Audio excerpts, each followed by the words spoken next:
Прийшли окупанти до нас в Україну, форма новенька, воєнні машини та трохи поплавився їх інвентар. Байрактар, Байрактар. Російські Російські танкісти сховались з кущі, щоб лаптем посьорбати довбані щі, та трохи у чах перегрівся навар. Байрактар, Байрактар. Приперли зі сходу до нас барани для восстановлення великої страни. Найкращий пастух баранячих отар. Байрактар, Байрактар. Їх доводи всяке озброєння різне, потужні ракети, машини залізні. У нас на всі доводи є коментар. Байрактар, Байрактар. Вони захопити хотіли нас зразу, а ми зачаїли на ордів образу з російських бандитів. Робить примар. Байрактар, Байрактар. Російська поліція справи заводить, там вбивцю рашистів ніяк не знаходить. Хто винен, що в нашому полі глухар? Байрактар, Байрактар. Веде пропаганду кремлівський урод, слова пропаганди ковтає народ. Тепер нове слово знає цар. Байрактар. Байрактар. Байрактар. Байрактар. Байрактар.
Yes.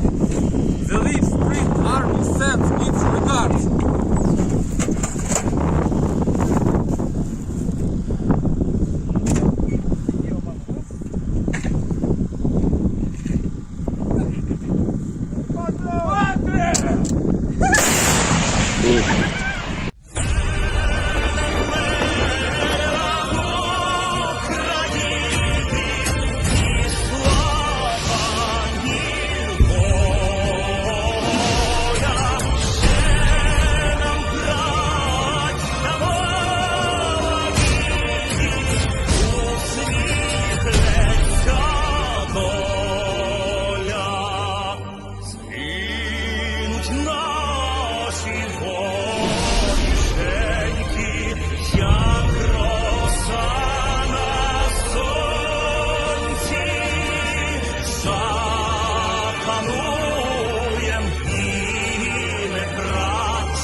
Hello everyone, I'm the Enforcer, and I'm accompanied by Enforcer Matt.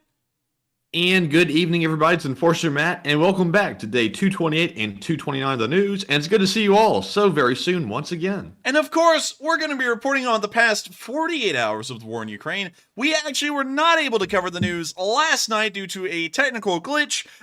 Just to run over that again, just in case you were not here for me to explain that in the midday.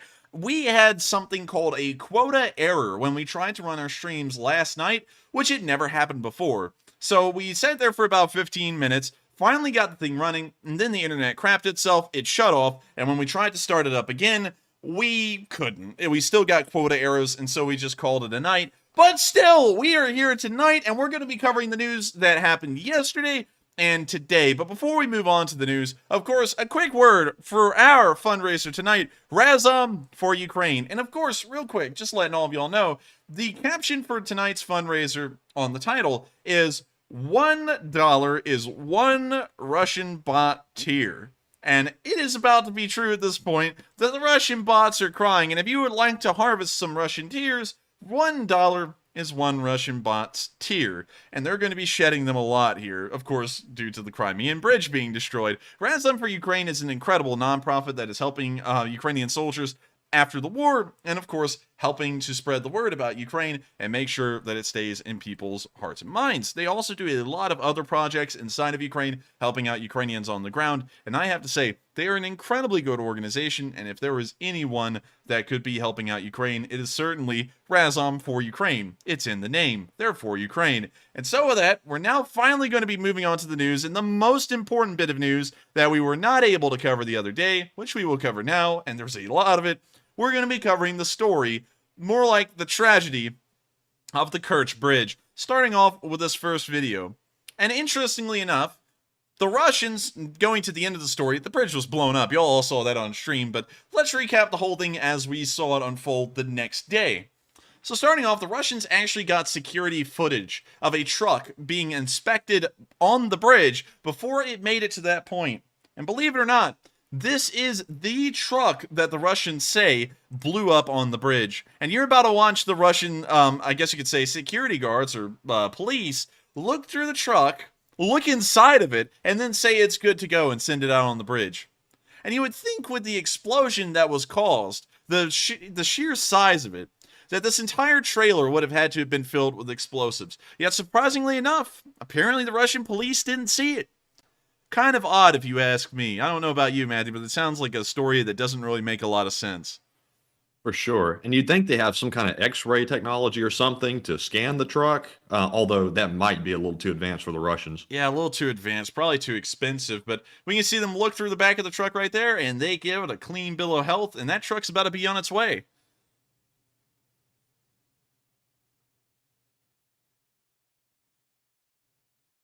And we see the truck start rolling off. And the video ends there. A little bit later, as that truck is driving down the bridge, we saw a little bit of light. Some people say that that there's a saying out there from the Bible that goes, and then the Lord said, "Let there be light." And whatever happened on this bridge, that same saying was said. It was said, "Let there be light." And the bridge went up in a blaze of fire. And we can still see that glowing orb out there that is on that very bridge. And we can even see it light up again a second time, a little bit brighter than the first.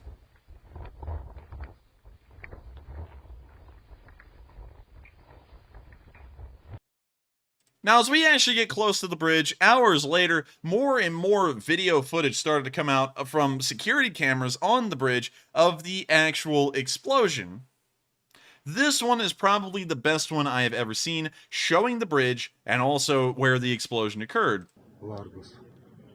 Now we can see the truck that the Russians supposedly say is the one carrying the bomb up here. And as we watch, we'll see it start to get onto the incline, and then all of a sudden, it's on the incline, and boom, the bridge explodes. See the embers showering over the side of the bridge. We can now see this from another security footage. We can see the explosion. The truck disappears in the explosion. And in its wake, as the smoke clears, you'll see that those bridge spans are clearly in the water, and that part of the bridge was entirely knocked out.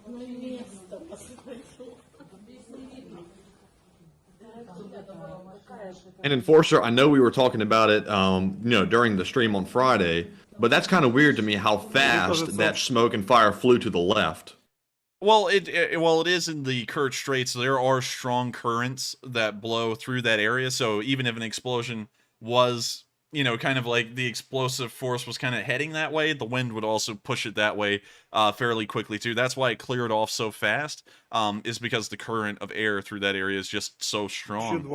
But we can see right there that the spans have collapsed. Now, an interesting note is if we look at satellite pictures, and I'll show you all this, satellite pictures of the Kirch Bridge, and we take a look at the destruction,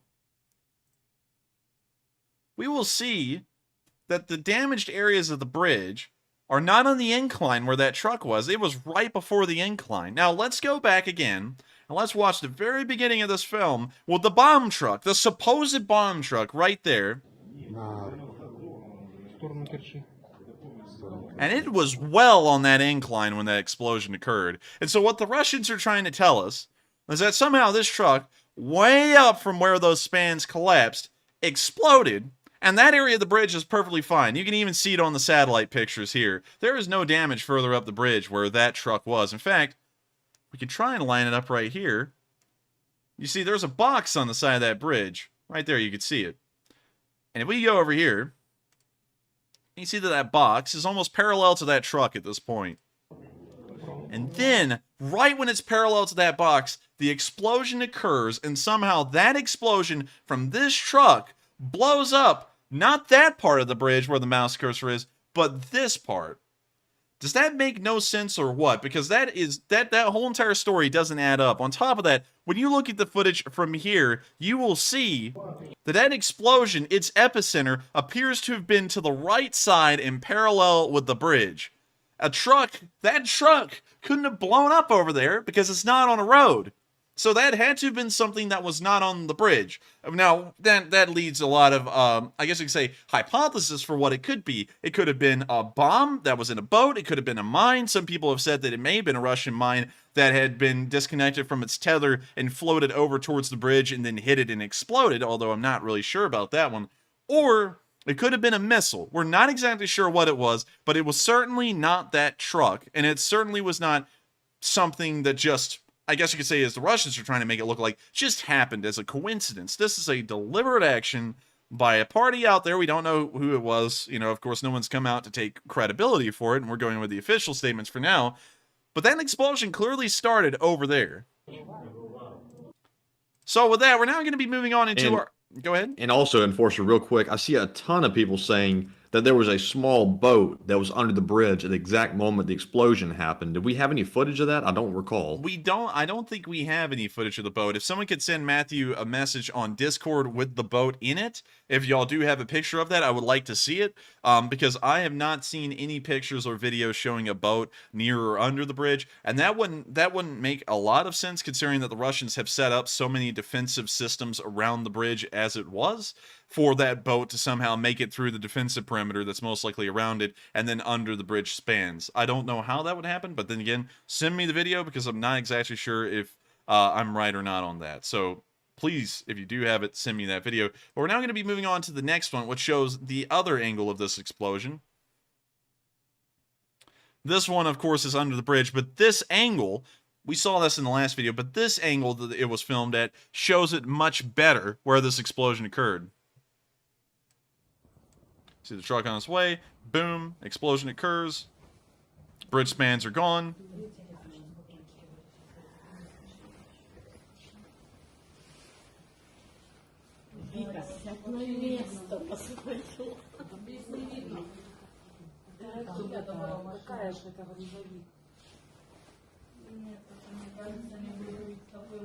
We now see some kind of a secondary explosion and fire. Bridge spans are already gone. Просто если бы это была ракета, она бы этот задела и второй мост. В любом случае, потом.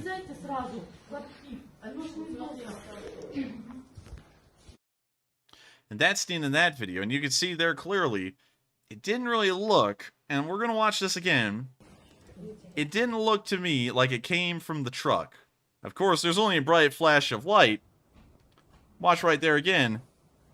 It just doesn't look like it came from the truck. I just don't see it. In fact, I believe, as far as I've heard, the Russians claim that the truck driver of this supposed truck that blew up on the bridge is alive, and they have him in custody, which doesn't make any sense at all because an explosion like that is unsurvivable. That's actually what I've heard. I believe someone told me today that the Russians claim, and of course I haven't been able to find proof of this rather than what this person said, but they said that the Russians claim that the truck driver of that truck that they say exploded on the bridge is alive and they have him in custody.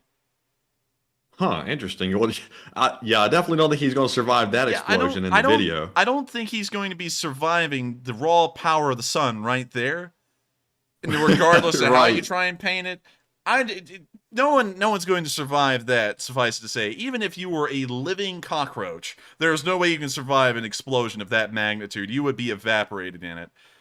Also, Enforcer, another hypothesis I'm seeing in the live chat is that some people were saying there was a large wave that came up toward the bridge right before it exploded. I'm not sure what they're alluding to. Maybe not a submarine, because I don't think a submarine can come up in that area, can it? It cannot. Just in case if y'all do not know, just to rule out one thing, the Sea of Azov is only 46 feet deep. Only 46 feet deep. That's not deep enough for a submarine to travel through. So it couldn't have been a submarine. It couldn't have most likely been some kind of submersible boat. And if it was, why would it have come? And this is what I'm thinking. Why would it have come from the northern side and hit the road bridge? The road bridge out of the two is the least important part. It would have been much more beneficial if it was a boat and launched by, say, the Ukrainians for it to have gone around Crimea and then directly north and then rammed straight into the railroad bridge. That would have done a whole lot more damage to Russia's supply effort than destroying the road bridge. And so, for that reason, it's once again falling under the category of the only feasible thing I can see, and of course I can be wrong, this is just my hypothesis, is that it was some kind of a missile or a bomb, considering that boats and submersibles are entirely out of the equation just due to the depth of the Sea of Azov. It's not deep enough for any of those kinds of vessels to operate from the Ukrainian side without being seen or caught quickly. And also there's no way for the Ukrainians to launch something in the Sea of Azov.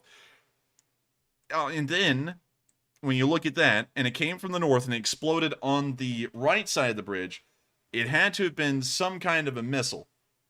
Or a bomb, because it came from the direction of Ukrainian lands, and then it hit the northern side of the bridge, and it had to fly somewhere over the Sea of Azov, I'm supposing, to be able to hit it.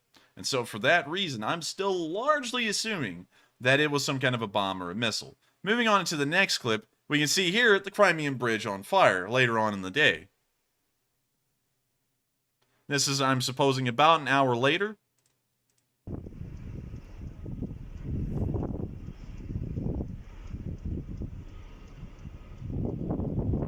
When you see the fire on the oil train.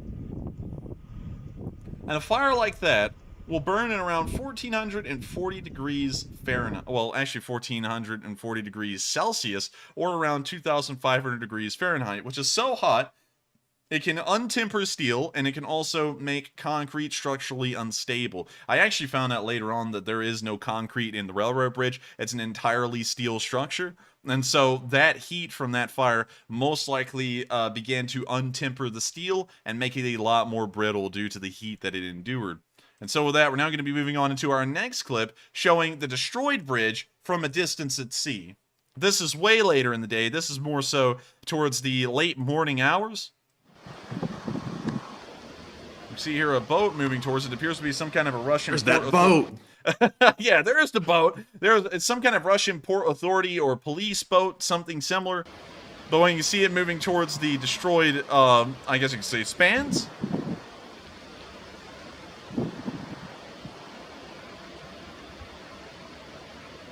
You can see the damage was pretty extensive. Also, another thing, you can see that the explosion sprayed, of course, the shrapnel kind of in a, and this is another thing to me that stuck out, is if it was the truck bomb, the explosion would have occurred in a radius, in a circle. And so that shrapnel probably would have hit every single one of these oil cars on this bridge because it would have exploded upwards and outwards towards these oil cars. Yet the oil cars that were affected on that train are only in a specific cone from this point here, if you look at it. Like it's a cone that extends from here up to here, and then a cone that extends from here over to here. And if you look at that in a way, and you look at satellite pictures, that's almost a straight line over the Sea of Azov from Ukraine to that bridge. And so once again, it's kind of reaffirming my assumption. I know it sounds like I'm almost trying to make a case here, but I'm trying to point out the hypotheses I have going right now to say that this was most likely some kind of a missile. And also, if you look at the satellite pictures again, let's look at those again. Satellite pictures of the Kirch Bridge. So let's look at that picture again. And once again, this is going off all of my hypothesis, so take it with a grain of salt, but notice how that isn't really, I guess you could say, going forwards or backwards or anything. Like, that explosion is almost straight that way. And I know that doesn't really make a lot of sense. But if that truck had exploded, why wouldn't the darker area, the burned area of the bridge, extend further back in all directions, considering that would have been the plane that the explosion traveled across? It seems like it was a direct explosion at the side of the bridge that then spewed, like I'm saying, a kind of like a cone of shrapnel and explosives across the bridge and upwards towards the oil cars that then got punctured and caught on fire. That's, once again, I hope y'all are seeing where I'm coming from, and I hope this is making sense to everyone, because I'm very confident at this point that this had to have been some kind of a missile. Once again, I am by no means at all a structural engineer expert or anything like that. This is going off of what I see and what I'm thinking is mostly logical. And, you know, there's still a lot of assumptions to be made even when trying to think of things logically, but I'm seeing this, and I'm wondering, do y'all see it as well? In fact, throw up a poll, Matthew, and see if people think it was a missile based off of the facts, or if they think it was something else. Matthew already threw it up. He was thinking ahead. Yes. And so, with that, we're going to be moving back to the videos. But once again, notice, these oil cars are fine. The ones further up the train were perfectly fine. But these right here, in a specific, almost triangular cone from a specific part of the bridge, were the only oil cars to be damaged, and a lot of them were heavily damaged.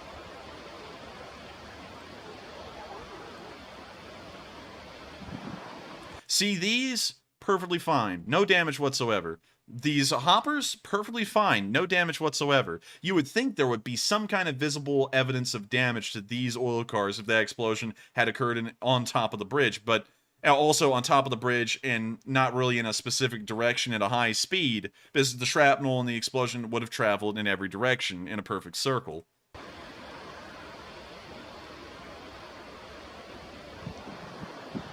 And also, John just said a really good point that I've been saying for a while, and I think this is a better worded way to say it. If you look at the collapse segment, it is shifted over the pier. If it was lifted northwards, as if it was lifted northwards, if it was a truck bomb, it would have blown down on the spot. And that's something else to remember too. A truck bomb exploding would have pushed downwards onto the bridge, not upwards where it could get uprooted from its supports and then thrown down into the water. Because you got to remember, bridges are structured to where they are going to resist the force of gravity. But if an explosion occurs beside it and that explosive force pushes it upwards, a bridge isn't designed to deal with upwards force. It's only designed to deal with downward forces exerted on it from road vehicles sitting on top of it or gravity itself. And so that, once again, is kind of going towards the direction of that had to have been an explosion that occurred beside it or a little below it. When we see all the oil cars exploding, once again, notice this one has a puncture and is burning. This one has some kind of puncture that appears to be venting some kind of pressure, but the rest of these are fine. The damage the damage on this car was heavy, this one was moderate, and these don't have any damage at all.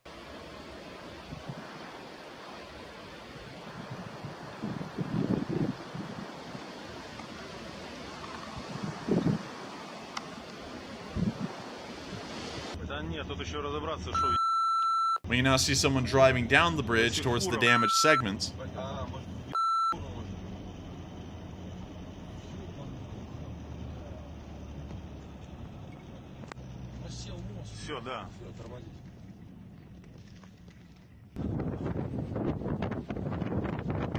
Now we can see the damaged segments from here and also the burning fire on the railroad cars.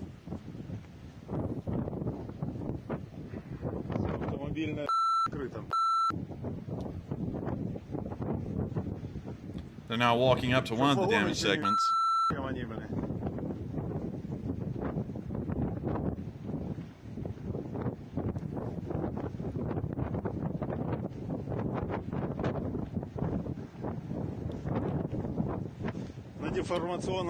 This right here, this span did get uprooted from its support by the explosion, and I think this is another great case for this. This one was actually a lot farther from the rest. It's about 2 spans down. Let me just get up the satellite picture and keep it up for the rest of this time, because I'm going to keep referencing it, so it's probably the best thing to do. So right here, you see that segment right there, popped off its support, but rested on it. Because these things are actually elevated off the supports by a little, by like these little steel beams. So it got popped off, but then it dropped down right on top of it, and it's down there by a few feet. Obviously, one can tell. But another thing that's interesting about that is that we've seen bridges in the war get hit heavily by Ukrainian artillery. Like, for example, the Antonovsky Bridge. Damage. Now let's get some pictures of this, so that way I can show you all the damage to this one and compare it. So here are some downward strikes, and once again, the structural differences in between these bridges could be great. I don't know how the spans would work on this one, but you have to segregate bridges into spans that are not connected to each other, because in the summer the heat can lead them to expand a little bit, and in the winter they can shrink by a couple of inches, and so there has to be a little bit of wiggle room. But right here in this picture, you can see that the Ukrainians destroyed this specific part of the Antonovsky Bridge with HIMARS missiles, which were forces and explosions that occurred downwards onto the tarmac of the bridge, and none of those explosions were strong enough to actually uproot that span, lift it upwards, and then throw it downwards into the river. It never happened. Over all of the times that the Ukrainians were hitting this bridge with HIMARS, sometimes several in a single instant, and none of those times was the explosive force great enough to lift up those spans and put them in the water. And that's why right here, I'm saying that this had to have been done parallel or below the bridge for it to have lifted up any of them and dropped them down into the sea or onto the actual span itself. So moving on into the next clip, and I feel almost like I'm presenting a lawsuit right now in front of a jury, Matthew, trying to make this make this a certain way. But moving on. Although this is what you'd call circumstantial evidence. Yes, this is true. That's very circumstantial, and I hope y'all do see that, because if you disagree with me, you got good grounds to do so, because this is all just my, I guess you could say, hypothesis and theory and what I've been seeing, but really anyone's got the right answer at this point, because there's no official information to run off of. But moving on to the next one, getting rid of the picture of the Antonovsky Bridge, we can see even more footage of the disaster. This time we can actually see the after effect, and someone said earlier that 2 lanes of the bridge were running, but that would actually be incorrect. As far as we can tell, the 2 lanes on the remaining surviving span of the road bridge have been condensed into 1, so that way cars don't, drive off the edge. So we can see the cars one by one having to come over that damaged span. We can see the first one was a police car, next one was a BMW, probably a Russian drug dealer, and that's the end of that video. Once again, showing that that bridge, the road bridge for the large part, has been knocked out. We don't know how long it will be knocked out, probably for several weeks, probably a week and a half or 2 weeks at the longest. And so with that, we're now going to be moving on into the next clip, where we can see the condition, once again, of the bridge as it was yesterday.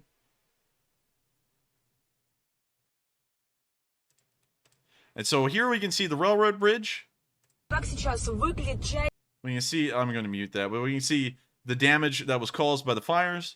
Of course, the fires burned incredibly hot. It's probably, suffice to say, a decent assumption to assume that there was considerable damage. And we can see here the destroyed spans, and that's the end of the video. Once again, showing you that the damage, of course, is very significant to the road portion of the bridge. However, it seems that the Russians have been able to curb, or at least hide, the damage to the railroad segment. Of course, we already did the math on the day of the explosion. I believe that was actually Friday night, where we went through and we looked at all of the temperatures of how much it would take to actually start melting, or at least I guess you could say, making the steel malleable, and that would be almost the exact temperature that oil burns at. It is around 1440 degrees Celsius. And we can see here that they actually got the railroad portion of the bridge operational. I'm assuming that they must have done an incredible load of work to try and make this thing passable, or they've completely overlooked safety to try and get this thing running again. You have to remember that the Russians have an incentive, regardless whether this railroad bridge can actually sustain heavy amounts of railroad traffic or not, to keep this thing going. This is the lifeline of the Russian armed forces in Crimea and also Kherson, and so they have to keep trains rolling over this, even if they know that that section of the bridge is structurally unsound. Now we can see a Russian freight train right here, right afterwards, rolling over that part of the bridge.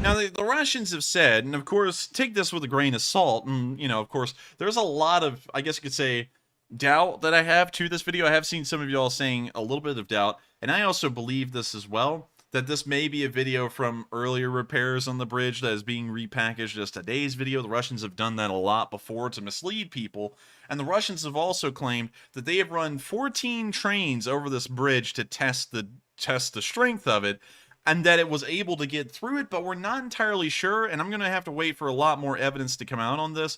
But I would assume, once again looking at the satellite images, that this segment of the track may be operational, but this segment over here, probably not.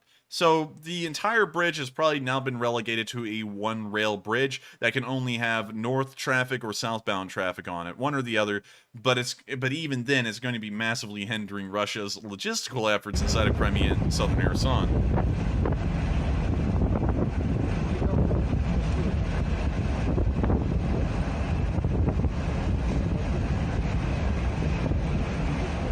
Also, a lot of y'all are saying that there's no evidence of fire on this bridge, and that's also a great point as well. You don't see a lot of burning or scar marks from that fire or the rail cars that were removed earlier.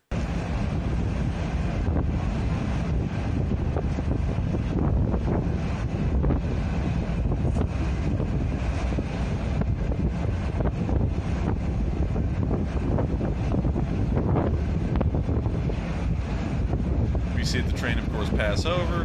And now let's see this end of the video. Hang on, wait a minute. That looks like kind of like just oil leakage. You see it move off from the spotlight and into the dark. Just don't see, you don't see it. You don't see any evidence of damage or burning. You know they didn't get a pressure washer up there and start cleaning the bridge off. That didn't happen. So I don't know. This may be an old video. But as far as we've been told by the Russians, the railroad segment of the bridge is operational by only one rail. I believe it's what they would call the northbound rail or the southbound rail. It's only one or the other. The other one is still apparently out of service for now, but I'm very sure that the Russians will try and rush that thing into being operational, even if it is unsafe, because of the, I guess you could say, strategic necessity of the bridge. Moving on into Crimea itself, as soon as the news came out that this bridge had been hit and was nearly destroyed, people started to panic. In fact, a lot of people decided that it was time to fill up their car with gas. And here we can see one of the lines to a normal gas station in Crimea.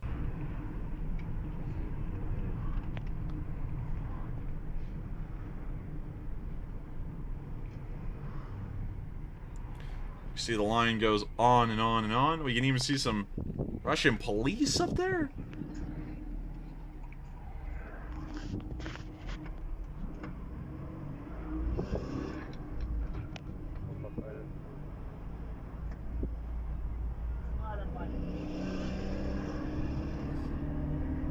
We now see them looking over the gas station, and it's pretty busy, suffice to say.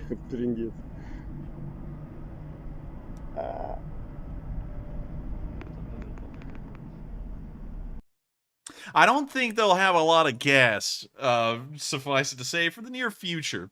Moving on into the next clip, that didn't only extend to gas stations, it's also extended to grocery stores as well, as now people in Crimea are starting to panic buy groceries and food.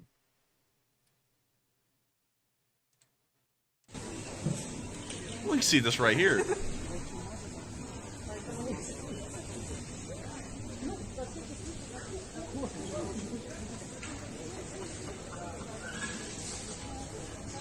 And the lines go on and on and on. Full carts, probably with food these people don't really need at the moment, they're just trying to stock up on. Ah, look. I remember during COVID, the Russians and the Chinese made fun of the United States for hoarding toilet paper. But look who's laughing now, as these people are also hoarding toilet paper as well.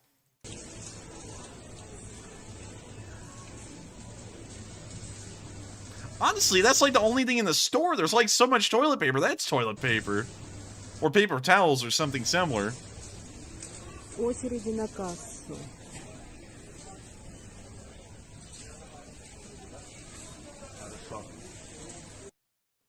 And of course, more toilet paper. And with that, that's the end of the video. And you can see that the panic started to overtake the citizens of Crimea practically immediately due to this news. Not only that, loads of them immediately drove for the port of Kirch, trying to get on the first ferry out of Crimea and into Russia.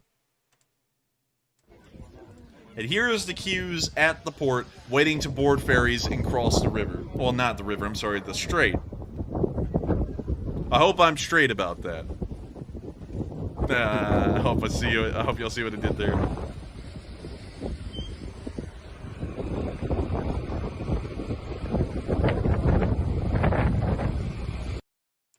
So with that, that's the end of the video, and I gotta say, things immediately devolved nearly into chaos inside of Crimea, just from that one bit of news alone. Now, to continue on to today, I unfortunately forgot to put down this little news link on this news to show y'all, but, you know, the Russians put a lot of time and effort into this Crimean bridge. They put in loads of defensive structures, just did it to the top notch. I mean, like, if anywhere was heavily defended, this was the most heavily defended area in the war. The Russians hyped the thing up. They said if anyone touched the bridge, if the Ukrainians blew it up, if anyone blew it up, it was going to be hell on earth. They were releasing the entire Russian army into Ukraine. All hell was going to break loose. This thing blew up. A decent amount of the road bridge was destroyed. Only one lane's operational. The railroad bridge is mostly knocked out as well. And now Putin goes, y'all need to see what's going on here. It's an act of terror. All the threats so far have appeared to have been complete lies and complete hot air, as now he's sitting here and he's just going, oh my god, it's an act of terror, look, y'all need to see this, and he's not even saying that anything will happen because of it. He's just saying it's an act of terror. And so with that, that's the end of the Crimean and Kirch Bridge news, and I gotta say, it's looking like a great situation, and once again, just in case some people do have questions, we've actually mapped out the scenario of affected supply lines versus unaffected supply lines in southern Ukraine based off of railroad maps from before the war. This is assuming that all railheads are operational and that the Russians control every extent of them and are also manning them enough that it is usable. We can see that if the Kerch Bridge was knocked out, all forces in Crimea will be supply impaired for the next several weeks, if not indefinitely, if the bridge isn't fixed fast enough. And also, an entire supply line to Kherson has been heavily affected. This is also the one that goes directly to Kherson, not to Novokakhovka. So all supplies, the majority of supplies, will now have to be sent, most likely, from Rostov-on-Don to Taganrog, then north of Mariupol to Volnovakha, over to Tokmak, and then down into Crimea, or into Novokakhovka. Of course, this is the much longer route, the much bigger option, when it... Also, Matthew, real quick, I just noticed something. And let me check this real quick, because I've noticed that our viewers have plateaued, and I'm trying to see. Okay, I was just. I don't think we've been age restricted. That's what you're wondering. I was about to say, are we age restricted again? Nah. We're good. But with that, we can see here that a large majority, just based off of the damaging of the bridge alone, if it was knocked out, these salmon pink areas would actually be just knocked out supplies. There would be no supplies going to these areas whatsoever. But now Russia has to divert almost 50% more traffic, most likely, if not 75% of their railroad traffic from 2 areas to a single rail line. Now, this is what Ukraine is looking for, and I think this is going to pose a great opportunity for Ukraine. This one rail route here has probably become the most important one that the Russians could ever think of right now. Their entire southern operations to the west are relying on this one rail line almost entirely. And if this is threatened, impacted, or destroyed in any significant way, or, oh, God forbid, if a part of it was captured, the forces in Kherson would pretty much be screwed, even if they are somehow managing to get all of the supplies that are making their way to Kherson across the river into the Russian forces. If that rail line was lost, there would be almost no supplies heading in their way to Kherson, and so the Russians would be faced with a perilous decision. Either they would have to resume complete normal traffic across the Kirch Bridge and risk losing the entire railroad bridge due to collapse for the rest of the war, or they would have to give up on the entire area of Kherson, most likely this area as well, and just amputate it so that way they can save their forces. Regardless, it is great news for Ukraine, and it's great news for the rest of the world, as this war may be impacted in very significant ways due to that bridge being damaged. And so with that, we're now going to be moving on into Russia to cover the news from there, but before we get there, we're going to take a quick pause to see how far the fundraiser has come, and also to recognize the top supporters of tonight's fundraiser for Razom for Ukraine. Once again, I highly encourage y'all to support it. It is an incredible organization, and it helps out actual soldiers and veterans of the Ukraine war. And so with that, what do we got, Matthew? All right, Enforcer, and we are currently sitting at $4.1 thousand of our $10,000 goal tonight. So we're about, I would say, about 40 minutes into the stream and already almost halfway there. So we still have a little ways to go. So if you can donate, please do so because we need to reach that $10,000 goal. But doing pretty good so far. But, Enforcer, I do have a list of those top donors whenever you're ready. All right, and let's hear it. All right, and first up, of course, we have Mark, the Orc Exsanguinator, who puts in a $1,000 donation all on his own once again. Really? So, Mark, thank you very much for that huge support once again. He's coming through pretty strong on the fundraisers. Mark is delivering, and thank you so much, Mark, for the massive amount of support to tonight's fundraiser. Razom for Ukraine helps out soldiers in incredible ways that a lot of people don't think. People are always talking about, let's give them some guns, let's give them some body armor, but the war will end eventually, and once that war ends, that body armor and that gun will be useless to them for the rest of their lives. And while it's great help now, the Razom for Ukraine helps these Ukrainian soldiers prepare for their normal lives in the future. And of course, that is a bigger thanks for their service than anything else they can get. They will be able to go to college. They will be able to get stipends to help themselves get better educated at trade schools and get great jobs in Ukraine or around the world for that matter. We may see that Ukraine will have a burgeoning market of tradesmen that may start to travel around the world and even here to the United States, and they might start working in all kinds of places here if they become well trained enough. And that's what Razom for Ukraine can do for those soldiers. And I got to thank you so much for the support, because you're helping them out in ways that will be life-changing for a lot of them. And so thank you so much once again, Mark, and let's hear the rest of them. All right, and we also have several $100 donations. The first one is from Robert Harrington. We also have one from Bruce Ackle, Zwan Tran, and My Left Foot. We also have several $50 donations. The first one is from Super Bonker 9000. We also have one from Avir Anthony, Greg Carrier, S. Winigar, also Wesley Dadgood, Richard Bell, Shannon Jane, Bo Williams, and Justice Ryan. We also just got a $100 donation from Activista. And let's see here, just making sure I didn't miss any. And that also a $50 donation from Krister Peterson. So thank you very much to all of you for your support. And also thank you to everyone else who has put in smaller amounts, because it does add up to help us reach the goal. And also, I just saw a great question, Matthew, from the live chat. Gangaroff says, why do you need $10,000 tonight, and what happens if you don't? Well, just in case if you don't know, there is actually a guy behind my chair, and if I don't reach $10,000 tonight, he's going to drag me outside, and I'm going to end up in a shallow grave. I'm just kidding. That's not going to happen. That's just a joke. Yeah, that's just a joke. That's just a joke. We're just kidding. What's going to happen if we don't reach $10,000? That'll be the first time ever that the Lee Spring Army wasn't able to achieve a fundraising goal, which will be kind of sad, but it won't really do much. It'll just be kind of sad that we didn't reach the goal for once. And also, we don't need $10,000. Razom for Ukraine needs $10,000. This is something that's run on YouTube's end, where they manage the account. We set it up through their system. It's called a YouTube Give. So they allow us through Google's platform to set up a fundraising account for a fundraiser of our choice, as long as it has a EIN number, which is a tax number. That then sets up when you send in $100, it goes into like a little account that's managed by YouTube, and once this fundraiser closes, they do all the accounting, they pay all the fees, and then they send it over all of the donation amount. So right now it's around 4.6 thousand. They will send all of that over to Razom for Ukraine or the fundraiser that you pick. It's a very safe way to fundraise.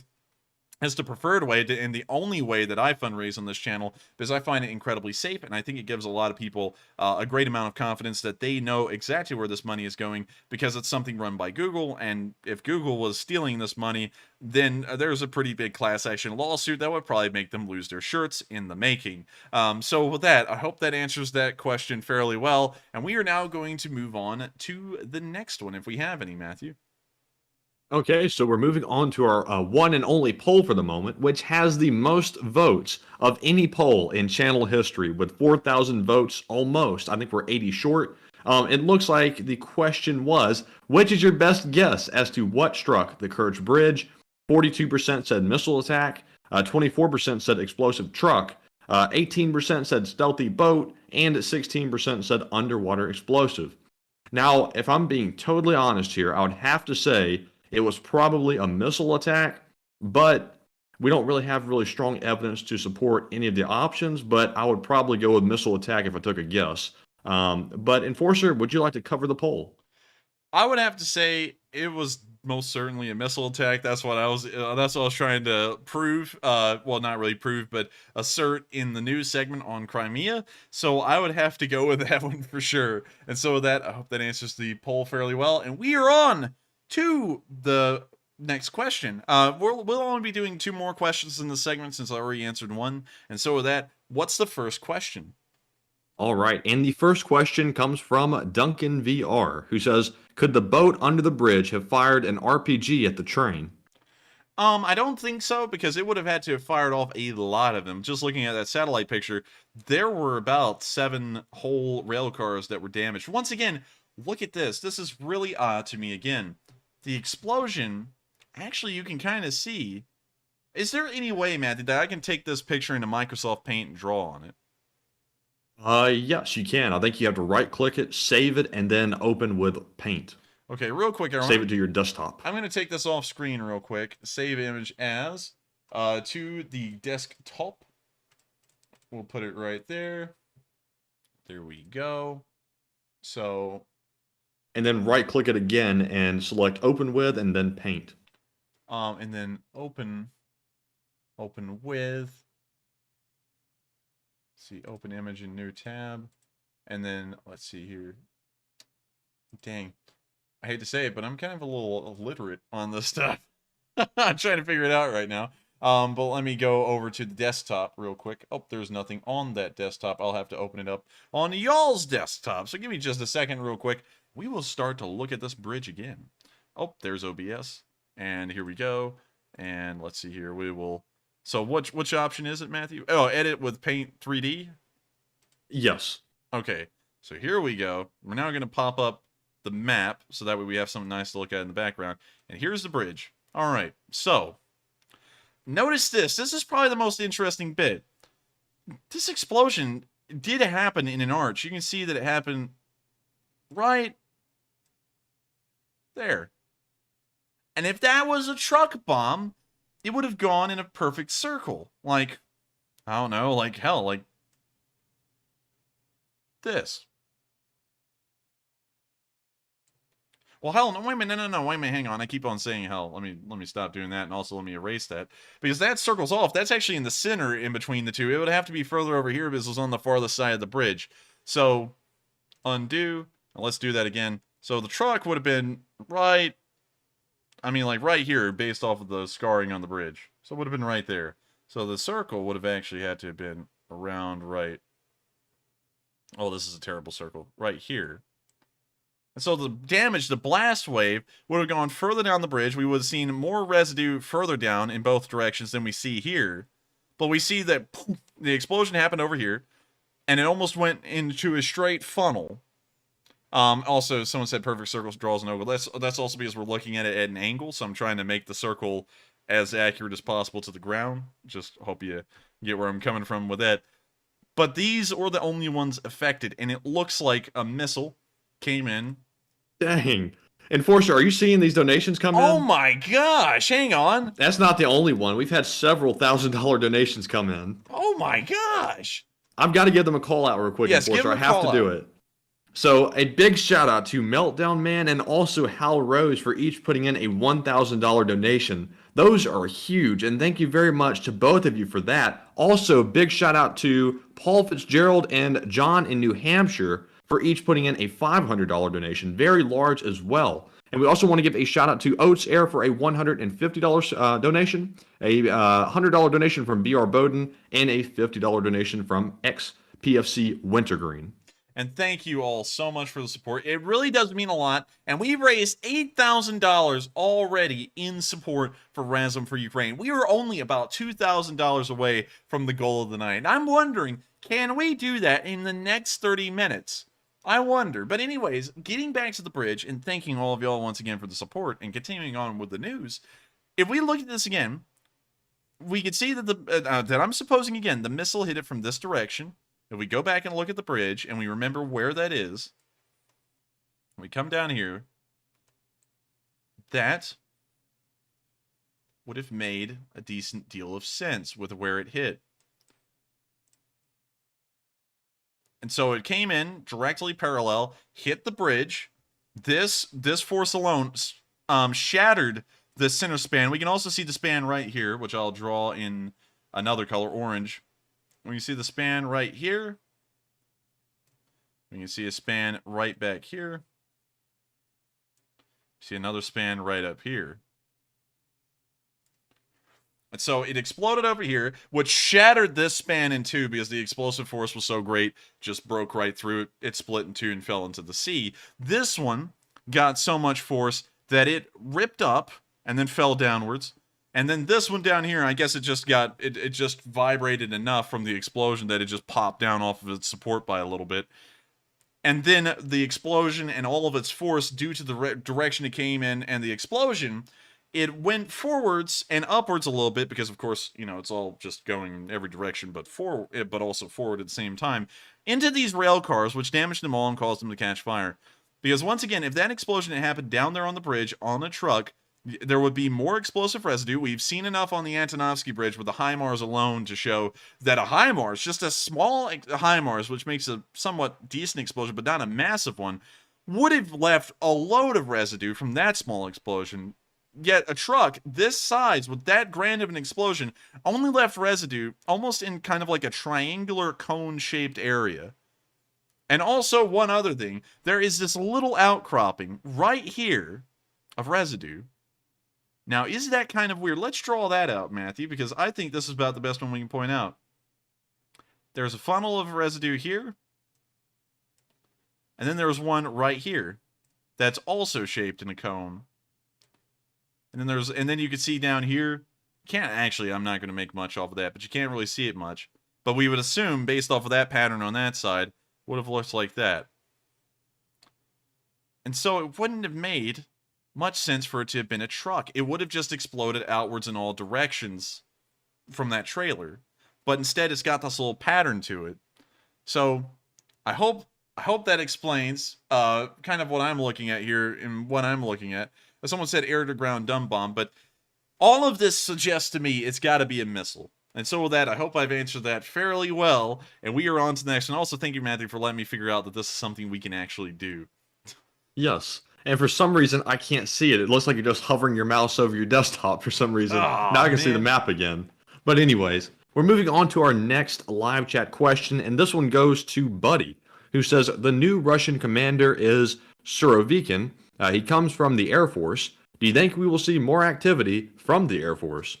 Actually, a marshal can come from any area of the service, I guess you could say. Like, they could come from the Air Force, the Naval Infantry, the Navy, and some people are wondering why didn't I call the Naval Infantry the Marines? For some reason in Russia, they call the Marines the Naval Infantry. But anyways, moving on from that, it doesn't really matter where they come from. Once they get in charge and in command, their primary focus is going to be most likely on what's winning, and this guy is probably not going to use the Air Force a lot because he's already seen the combat losses that the Russian Air Force has taken at this point in the war, using them very little, and so he will be very reluctant to use more of them, considering that he is seeing these aircraft as a highly limited and non-replenishable resource, and so they have to try and maintain the remaining amount of aircraft they have for after the war, and so I don't think he'll be using the Air Force a lot either, because he too will also try and weigh in the amount of combat losses they've taken per the amount of sorties, which has been dreadfully high from what we can tell. And so with that, I hope I'm able to answer that question fairly well as well, and I think that may be the last one of the segment. And I believe it is. And so with that, we're now going to be moving into Russia, onto yesterday's news, where we can see some VDIs, or very drunk idiots. Let's take a look. You'll like this one, Matthew.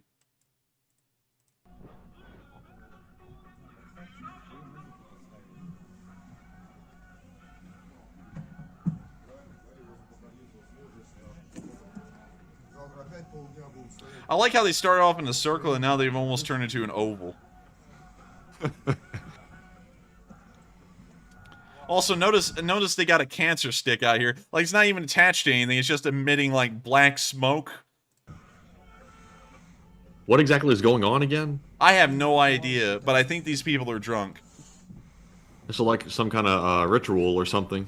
They're trying to invoke that witchcraft they think the Ukrainians are using. They're like, quick, circle and dance quickly, so that way we can eat more sheep once we're done. But with that, that's the end of that video. Not really a lot to comment there. It's just weird. So with that, we're now moving on into the location unknowns, and oh my, by golly, do we have a decent amount of them. And so I'm not going to be able to add a lot of commentary. Starting off with the first one, we saw that an Excalibur round hit its mark.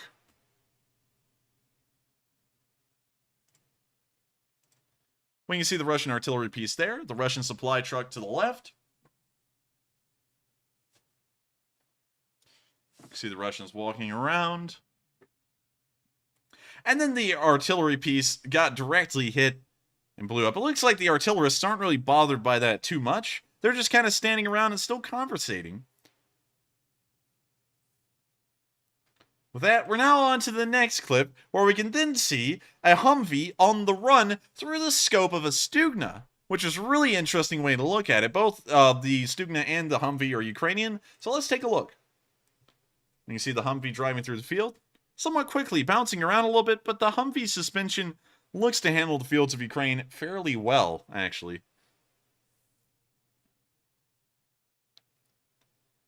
When you see some mortar rounds exploding near it, but the Humvee don't care. It just keeps going. It's determined. That Humvee really does scoot. Yeah, it is a little scooter for sure.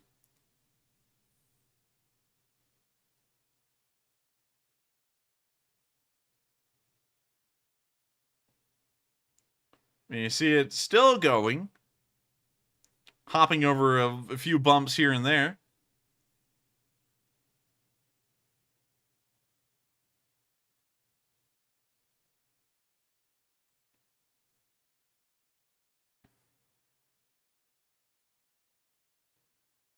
Now you see it continuing to speed on. And with that, that's the end of the video, and I gotta say, pretty cool to see. Moving on to our next clip, we're now seeing a little bit of a pig pen. Now, a lot of people, when they're growing up as kids, their parents always go into the room and they say, "Oh my God, you live in a pig pen." For the Russians, it's real. It's serious. Sadly, that video was deleted.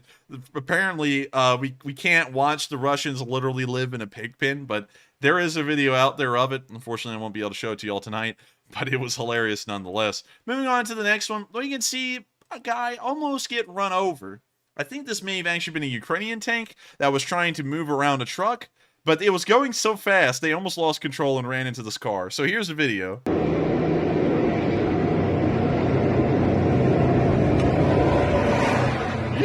Wow. Він охуєвший. That guy was not going to let his phone call get interrupted. No, he wasn't.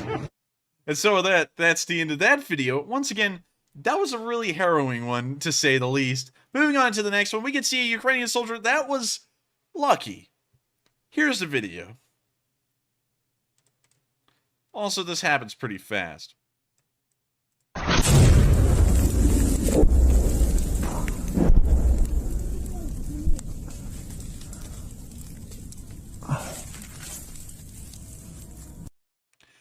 That's the end of that video. A little close, to say the least. Moving on to the next one, we can see Russian losses. Let's see what they were on day 228. Uh-oh. It looks like they're not that good. Oh, man. I bet the Russians are... Oh, they added something to it, man. One Kirch bridge. One Kirch bridge.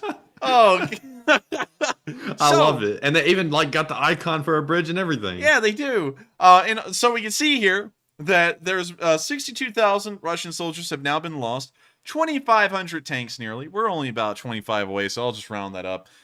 We can see 5,111 armored personnel carriers, 1,500 artillery units, 350 MLRSs, 180 anti-aircraft vehicles, 266 planes, 234 helicopters, 15 boats, 1,079 UAVs, 136 special equipment vehicles, 3,870, really almost 3,900 supply trucks, 246 cruise missiles, and a Kirch bridge. All in all, a pretty good day. Moving on to our next bit of location unknown news, we can see a brand new toilet hole. Apparently, a Russian didn't know what a toilet was, and so he just busted one open into the floor. Якби сам не побачив, нікому б не повірив. Це був розграблений елеватор, а ці дебіли, маючи отам унітаз, в полу видовбали яму і туди срали. Вода ж була. Ось унітаз. Там душеві, а вони сюди срали. Йоп твою мать. А вони срали. Роздовбать, щоб там срать. Боже. And that's the end of the video, and suffice to say, this Ukrainian is very disappointed in what the Russians do for hygiene. Moving on to today's location unknown news, we also saw some Ukrainian combat footage. We'll have to condense this a little bit for time reasons, because it's an incredibly long video, but here it is. Also, I don't know what that was, but it sounded like something gargling on water, and also some heavy metal in the background. Now see them firing off the machine gun off the top of this buggy.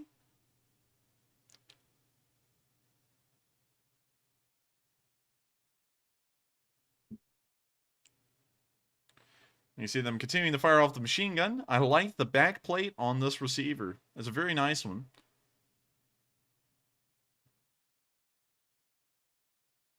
We now see some kind of a BRDM firing. A BRDM-2, actually. Skipping forward a little bit. This is actually like a whole montage. We see another buggy. I see them moving into the tree line. This guy here has got the stockless AK. Well, no, it's actually a folding stock AK. I didn't see the folding stock. See him smoking a ciggy. And he's about to get iggy with it. You see this guy also smoking a ciggy? He's about to get jiggy with it.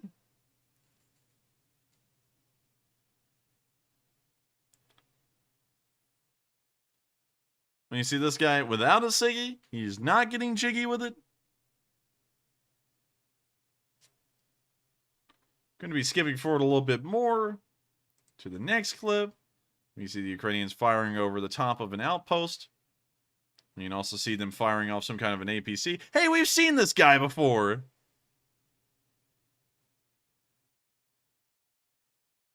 Skip forward a little bit more.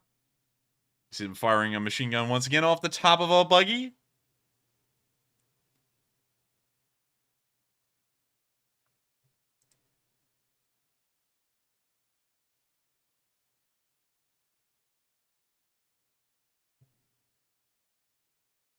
And we're going to cut the video short here, but if you would like to watch this entire thing uninterrupted, there is a link to our map in the description below. All you have to do is click on it, go to this dot on the map, and you can see exactly what we put down for the news every single day of this week. Moving on to the next one, we can see some Ukrainian troops coming under fire in the next video, but once again, handling it fairly well. Here's the video.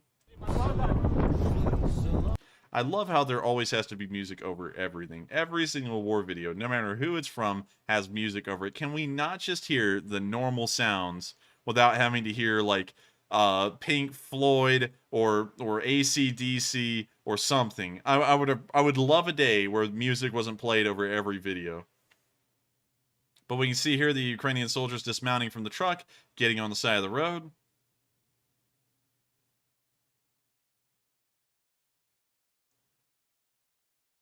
You now see them moving back a little bit more from the truck.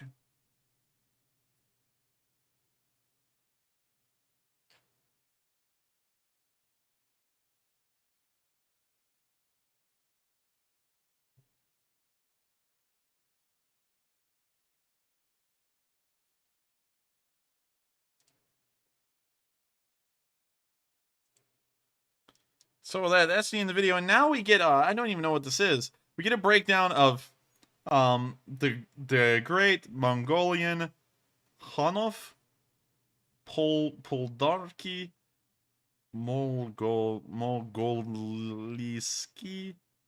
Khanov? I don't know. Anyways, this is Turkish, this is German, this is Russia, this is some other guy's stuff. Unfortunately, I can wait a minute, hang on. You know what? I give up. I give up. You know, we're not going to do that anymore. I'm torturing y'all. That's a map of something. So with that, we are moving on into the next bit, where we can see a drone bomb being used.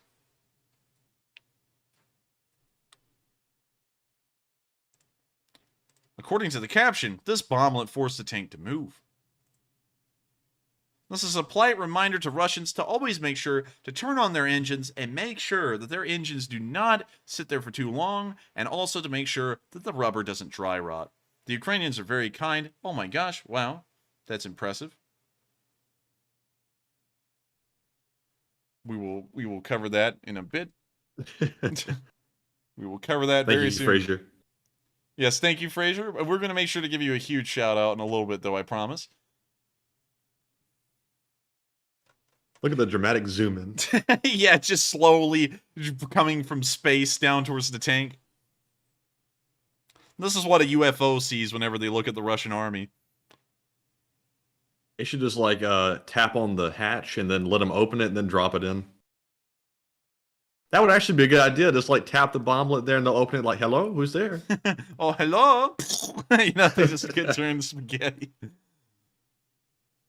Well, you see Z is actually on the hatch. A very brazen... Oh, look, the commander's in the tank. Did you see that, man? He's actually moving around the cupola.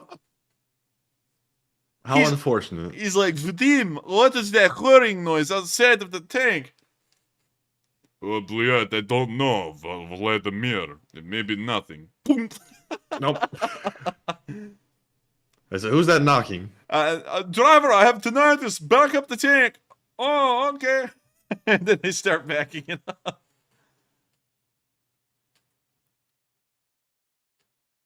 And then they turn around. They're just going to drive out of the battlefield. They're like, that's it. I would rather surrender.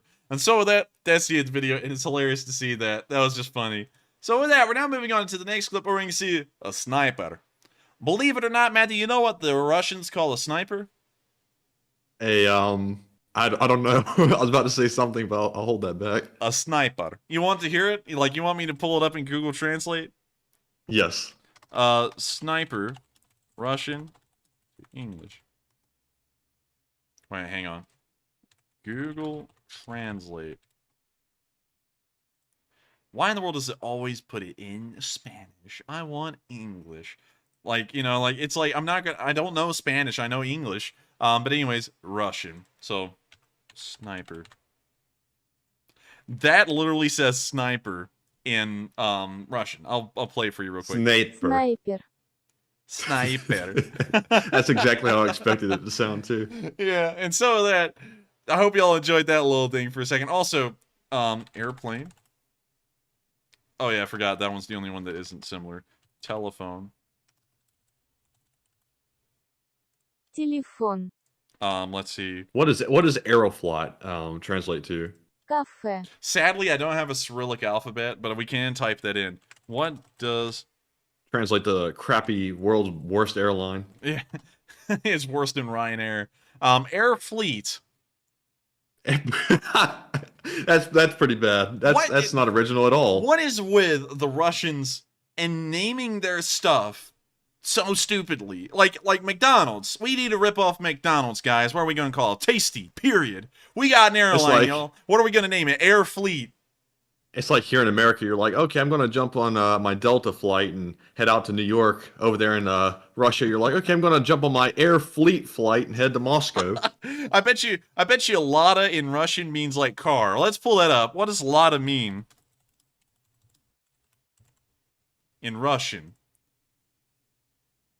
Lada is the goddess of beauty, love, and marriage. I can tell you something. How ironic. Yeah, that car is going to get you no beauty, no love, and no marriage. That's putting it the polite way. Matthew knows the meme. You know what I'm trying to say. Yes. But that car is definitely not doing that for you. But with that, we're going to be moving on from that little bit of news and to this sniper. So let's watch out the sniper. We can see the Ukrainian sniper looking at the Russian. Uh-oh.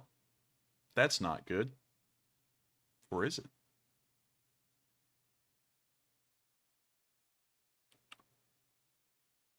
See a little bit of a shaky there. We can see this guy smelling the roses or something. Uh-oh.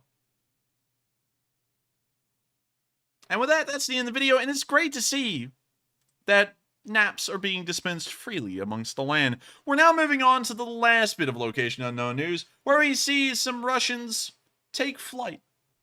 Actually, considering our problems that we've been having recently, I'm going to not show that video, but if you would like to see it, make sure to go down into the description below, click on the map, and you can see it for yourself. And so with that, we're now going to be moving out of the Location Unknowns and into our last segment for the night, which I'll also have to cover quickly because we have so much, so I won't be able to provide a lot of commentary on each clip. But before we get there, we have to address all of the donations that have come in tonight, and of course, 3 questions from the chat, because it is only right to do. And so with that, what do we got, Matthew?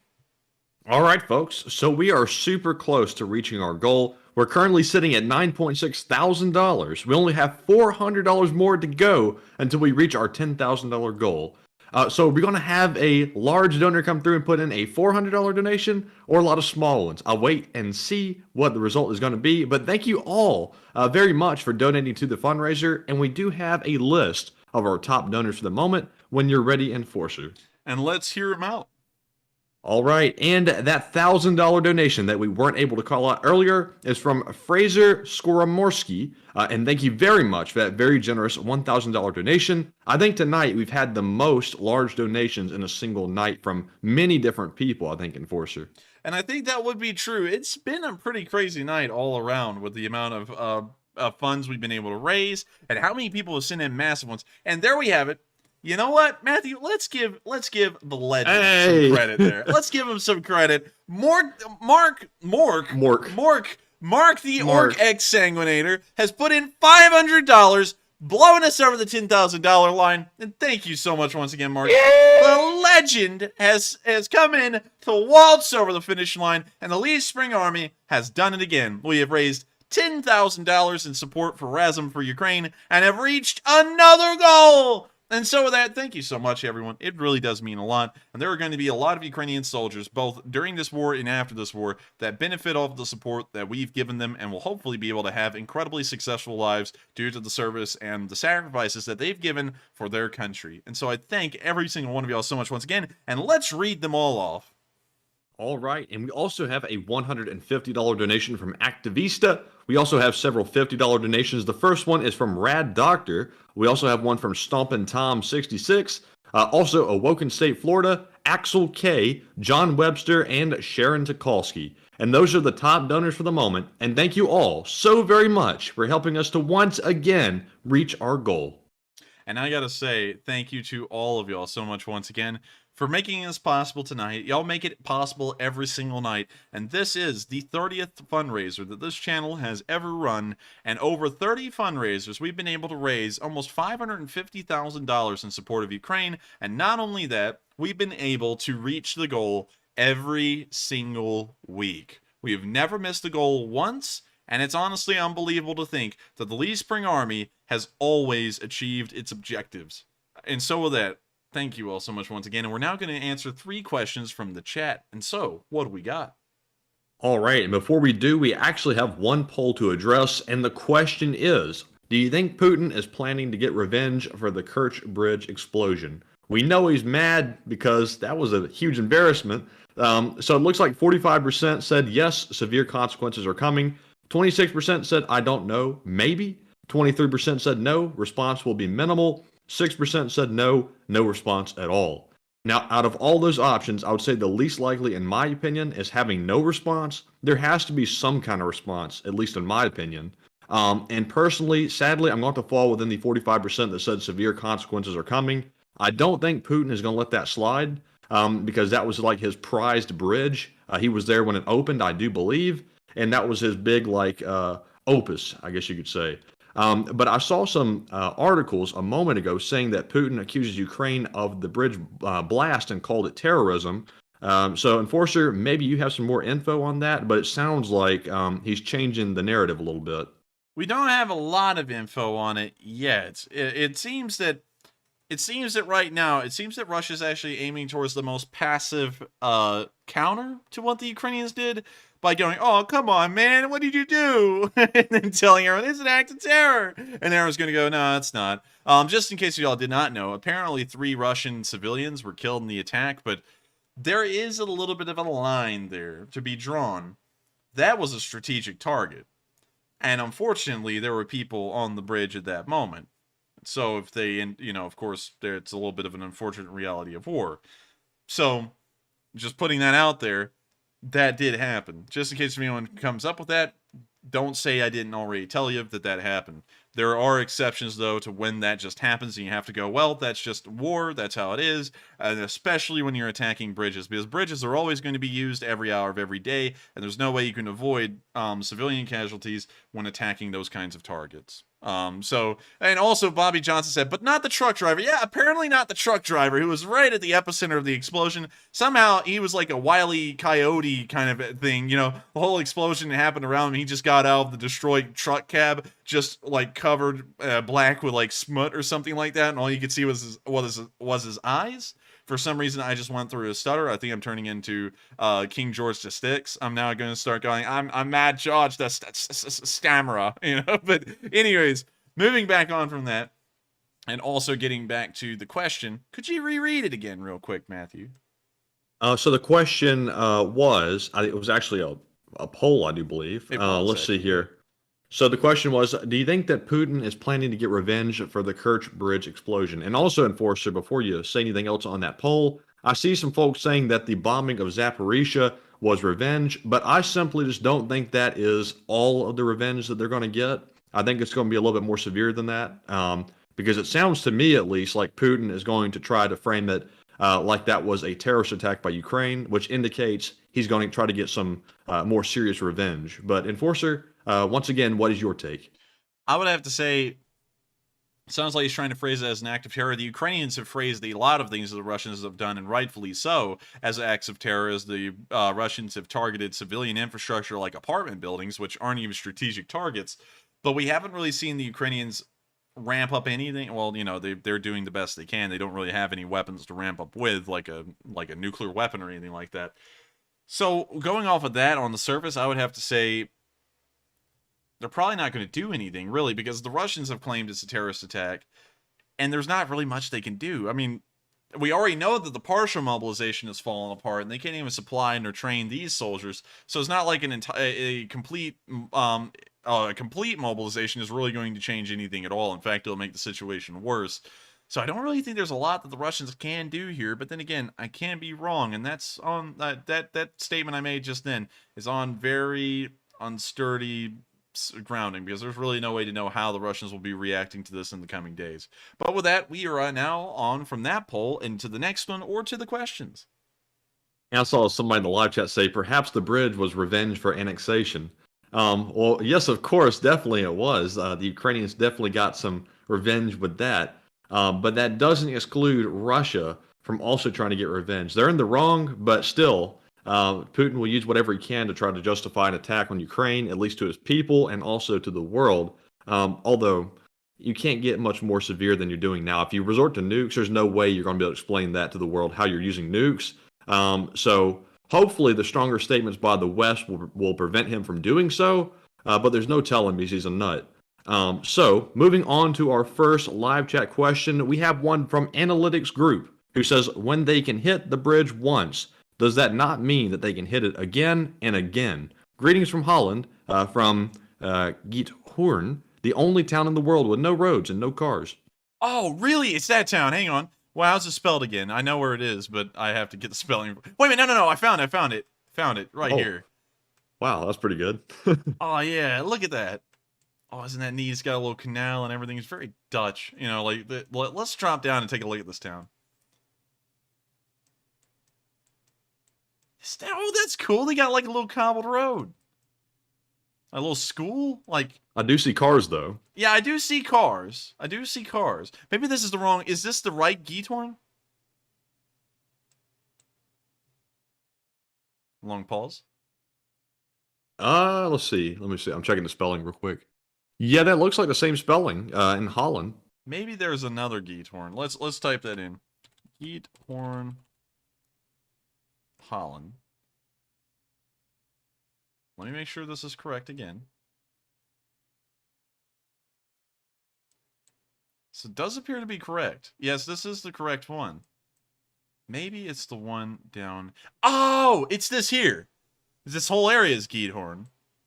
But this is the part he's talking about, right here. Oh. There is a little footpath. Like, there's a small footpath. Did they take a street view on it? No, they didn't. But let's see what it looks like from the water. Oh, this is actually from the sky. Oh, wow, that's actually quite nice. Look Yeah, how green that's that really is. cool, isn't it? So, fun fact, everyone. A quick little fact about the Netherlands, because every country in the world has something really interesting about it. Funnily enough, a lot of it is stuff that is already heavily emphasized, like with the Netherlands, it's windmills and cheese and stuff. But y'all know that Gouda cheese comes from the Netherlands, and the reason why it tastes that way is because of the enzymes in the ground, and the grass that grows from it leads to the cow's milk to have a certain taste, and when it's cultured into cheese, that taste remains, and that's how you get Gouda cheese. Interestingly enough, a lot of Sweden, oh, well, not a lot of Sweden, a lot of the Netherlands ground is not really suitable for a lot of farming, and so there's a lot of dairy and cattle that goes on in the Netherlands.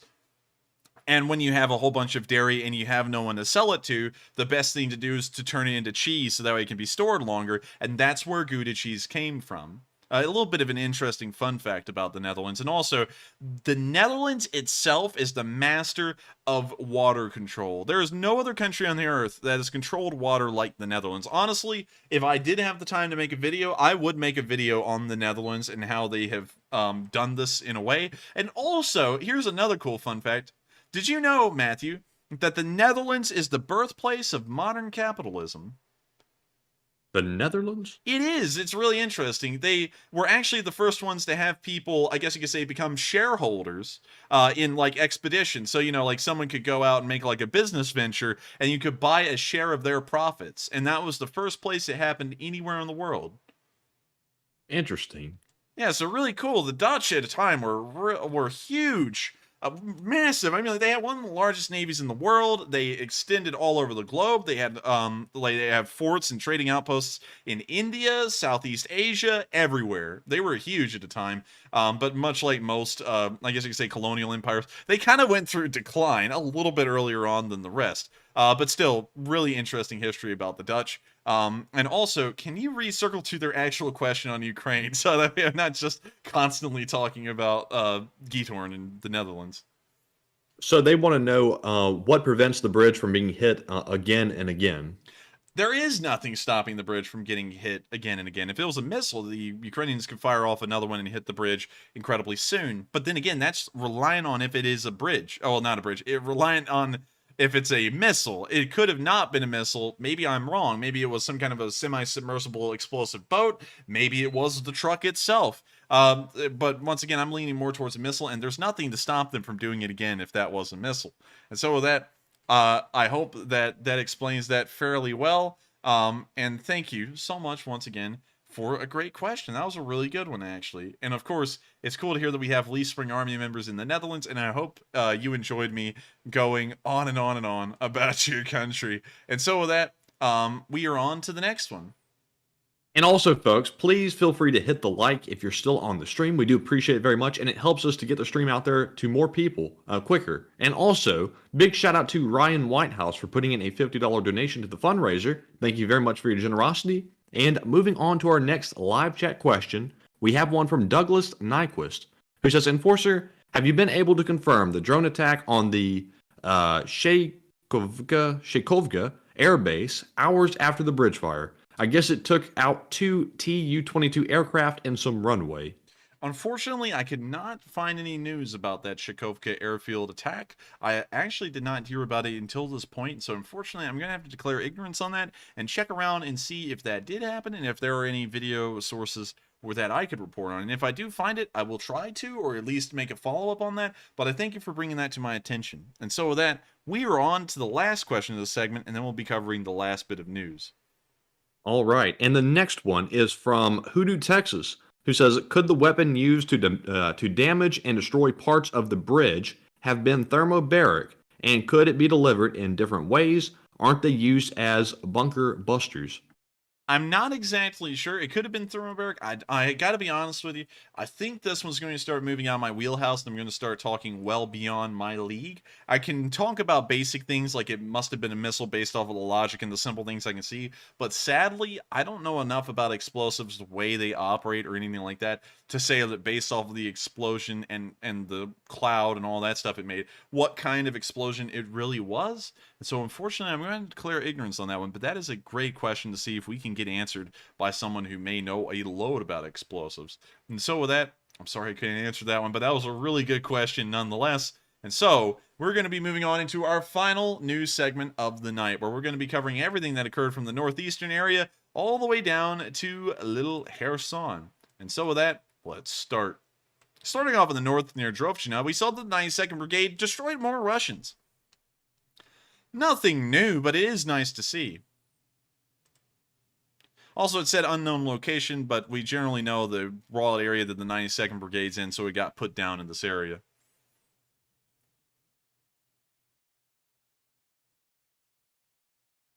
When you see the tank apparently get hit back there, it looks like it's trying to figure out what happened to it. It looks like the driver and the commander have already hopped out. The gunner is still operating the turret, or I don't know what's going on here. This guy looks like he just tripped and fell.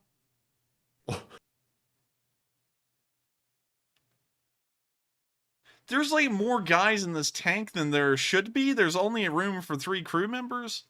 Yet there's Why are they all acting so drunk? They probably are. Is that guy drunk?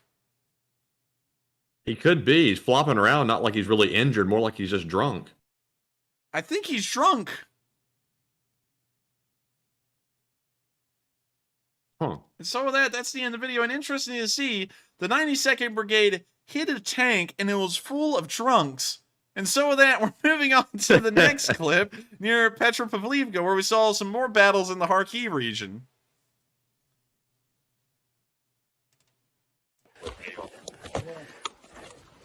Мутный, шара на приеме. Тебя встретил тебя человек? Да, группа встретилась. Проходим под мостом к позиции, как принял. Interesting how the music literally just blared right there.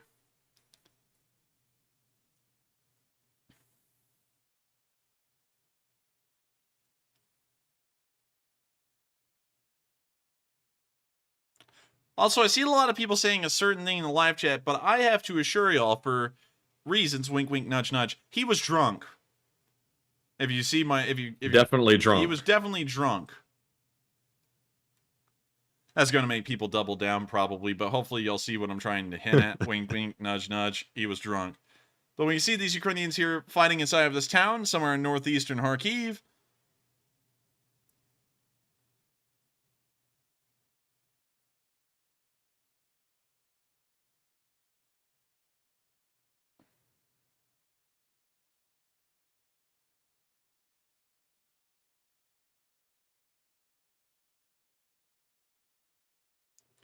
we see him standing here by one of those stupid Russian billboards, and that's the end of the video, and it's great to see that the fighting still continues. Moving on to the next bit, we can see a Russian MBT hit with a smart shell.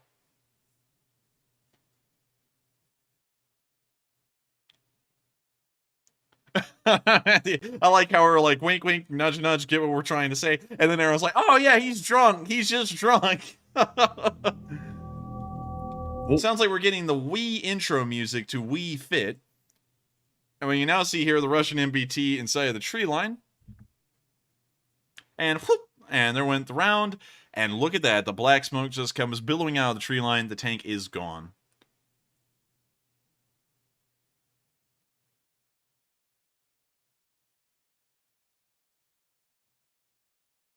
And boom goes the dynamite. The little tank is smoldering. That's the end of the video. And it's great to see, once again, the Ukrainians are just blistering the Russians. Moving further on down the front line to Borova, we saw that the Kadyrovites came under fire again.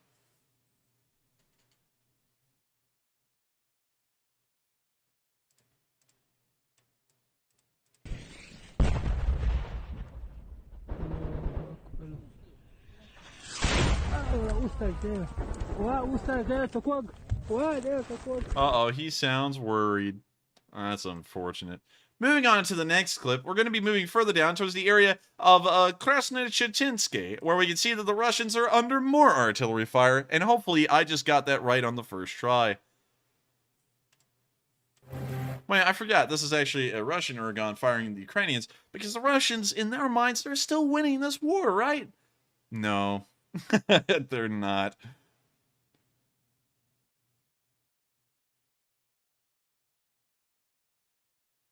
Now see them aiming the Uragan.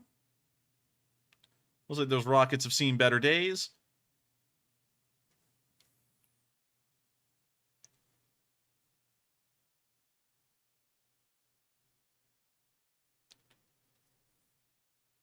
Oh, as you look at that, no amount of rockets at this point can save them from the fate they have in Ukraine. They're just going to keep getting pushed back. There's no amount of rockets that can change this. And with that, that's the end of the video. But once again, nice to see that the Russians are at least trying to put up a token resistance on the propaganda flicks. Moving on down to Belorivka, however, we saw that another Stugna hit another Russian tank.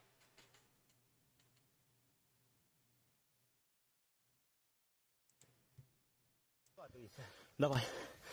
You see them firing the Stugna? Давай. See the Stugna on its way. You see a couple of Russian tanks out there, about 2 of them. But we're only about to see 1 in a second, as this one's about to disappear. Man, this guy's breathing hard. He's breathing with heavy anticipation. He's like, I gotta get it. Yes! Сука, мудила, блядь! Есть. Позвол на пуш. I see them firing another Stugna. Дальше, дальше.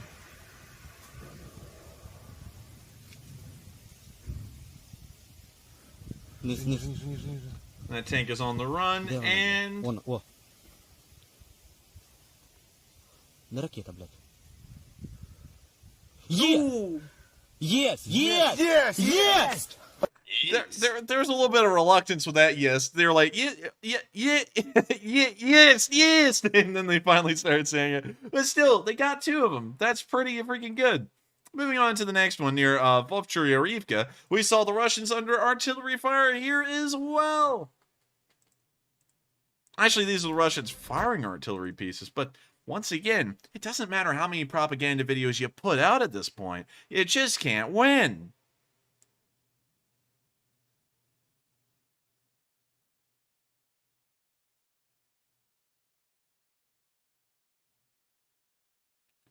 When you see the artillery hitting this empty trench, oh my god, this is war changing. And that's the end of the video, but once again, it's just a propaganda flick. We're moving on down into the next part of the front line near Yakovlivka, where we saw that a Ukrainian soldier had a coffee break in the middle of a firefight. Honestly, it felt like something straight out of Looney Tunes, like with how this was pulled off with so much confidence. So here's the video. You hear some artillery fire when you see him pop back up, reloading the AK. But he's decided to take a break for a minute. The bullets are just bouncing off all around him, but he's decided there's no better time for a coffee break like today. Right here, right now. Took a little swig, switched it around. Artillery round. Enforcer, when the firefight's so lame, you gotta drink coffee to stay awake. Yeah, he's like, oh my god, this is so boring. And he just takes a drink. Like, I like how he just does it so naturally. It's like he's almost in the middle of playing a video game, you know, like when you die. So you think it's like a perfect time to eat a little snack real quick while he's still got a second. That's like what he's doing right here. Like, there's bullets bouncing all around him. He's like, perfect time for a coffee real quick. Like, you hear the bullets bouncing off the ground just feet away from him right there, and he's like, coffee break. It's just that time.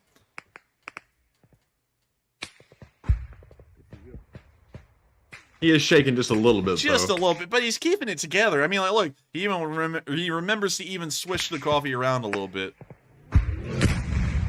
And then right afterwards, a round comes in. He ducks his head down, and then he immediately gets up, and he swings that thing, ready to fire back at the Russians. This guy's a Chad. There's no way to go about it. He's a little shaky, but you gotta admit, everyone's gonna be scared in that kind of situation. But this guy is holding it together real well. And so with that, we're moving on to the next one, and you gotta respect the coffee break. I mean, and like, if anyone needed a coffee fund, it's this guy, because he's making drinking coffee look cool. And so with that, we're moving on to the next one near Batmuske, where we saw a Ukrainian tank in action.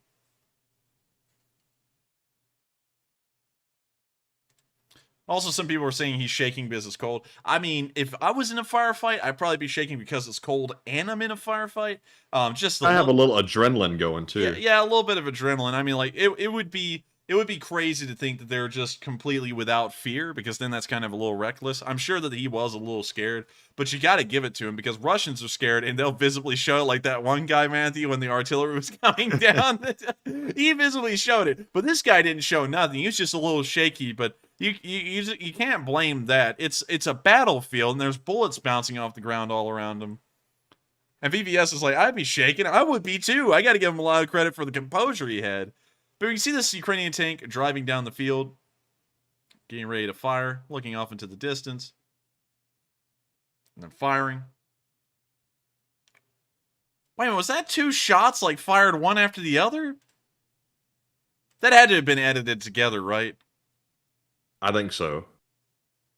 It's really hard to tell, actually. That looks like it was like an autocannon nearly.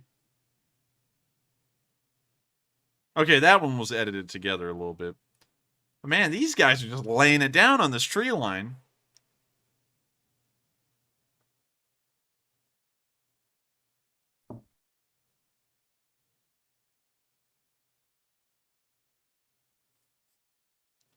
Wait a minute, Andy, did you see that?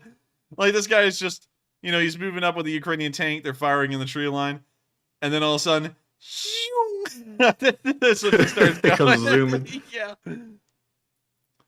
And so that's the end of the video, but it's great to see the Ukrainian tanks are still in action in the area of Bakhmut and helping to defend the town.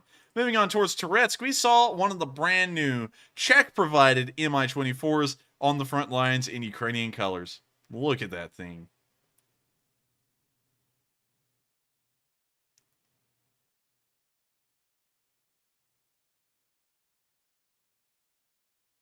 And now this guy's going to get a face full of rocks, dirt, and grass. But that's the end of the video, and it's nice to see that the Czech Mi-24s have finally made it. Moving on to the next bit near Kardzisk, although this is not an accurate marker, and I also had a terrible voice crack, we can see that a large ammunition depot blew up somewhere in the Donetsk Oblast on the Russian side. Somewhere over there, there's these guys that are recreating the hellhole video that was 14 minutes long, where they were running through the burning houses and bombs were falling all around them. Yes.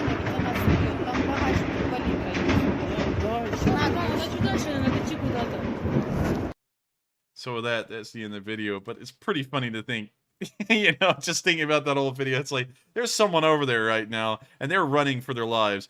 And of course, that is a little bit kind of weird to say, but at this point, this late in the war, yeah. Anyways, moving on to Pisky, we can see a little bit of combat footage in between the Ukrainians and the DPR. Interestingly enough, the Russians annexed the DPR and the LPR, but for some reason there are still LPR and LPR forces on the front lines. Also, we can hear them playing some kind of rock. Here we can see someone's front lines. I don't know whose it is.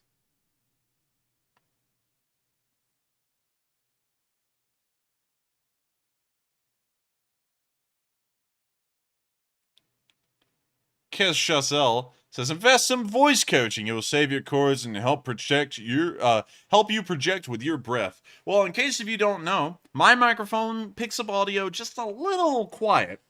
We tried to fix that in the past, and it doesn't really work. So while we watch this battle go down, I'll explain. I already talk incredibly loud. In fact, I talk so loud, Matthew and everyone in my house complains that they can't even listen to me talk in real life because it's just that loud. In fact, there's a joke that I will walk up to a building during a hostage situation and yell, "Come out with your hands up," and not even use a megaphone. So I got that under control. That part of speaking is totally fine. But we can see here some... I don't know who's the DPR, and okay, DNR troops are apparently the ones in red, the ones in blue are the Ukrainians. We see one Ukrainian here. He's pretty much holding the whole line on his own. He's taking fire from 4 DPR soldiers. And what is this? They're telling us that all of these DPR soldiers can't take on a single Ukrainian. That's actually about right. Yeah. When you see a grenade blow up, but these guys, they're still fine because that grenade blew up right there. Shrapnel didn't get them. Oh, wait a minute. Did you notice that? That grenade blew up here. Obviously, the shrapnel didn't reach around to him because it's on a sharp bend. And so then they just fade out their circles, making it look like they were taken out, but obviously they weren't. And then they cut out the video at the end like, "Look, we have won the battle, Vladimir." No, you didn't. That's just propaganda. That's the end of the video. And once again, the DPR and the Russians are seething, and they're trying to find something that they can claim that they've won. Moving on into Polohi, we saw that the 45th Artillery wiped the smug little frown off of the Russian faces with some artillery.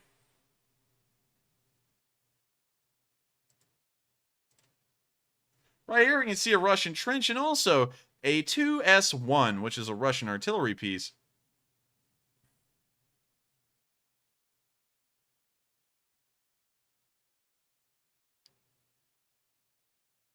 Someone just said Enforcer sounds like Seinfeld. What? I don't think so. Enforcer, use your inside voice, LOL. Do I have one? I don't. Stage propaganda. It is. Ton of videos like that, I would agree. Stage, probably. I have a lot of bass in my voice. It carries pretty far. Well, when I talk in my normal voice, it really does carry far. There's no way for me to whisper. Because you just can't. Oh, we got a donation from the whole family. Hey. Hey! I like that. Nice. Thank you so much, whole family.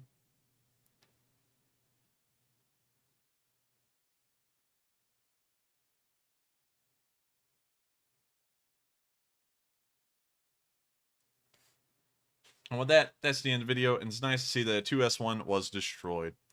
Moving on into the next bit of news, in Zaporizhia, we saw the unfortunate instance that the Russians committed another terror attack right pretty much after the attack on the Crimean bridge, killing several Ukrainian citizens, as far as we know, around 13 or 30. Blowing out the entire central section of this apartment building. Русские уничтожили дом. Ночью, в 2 часа ночи. Тупо многоэтажку уничтожили. Ёбаные твари, блядь.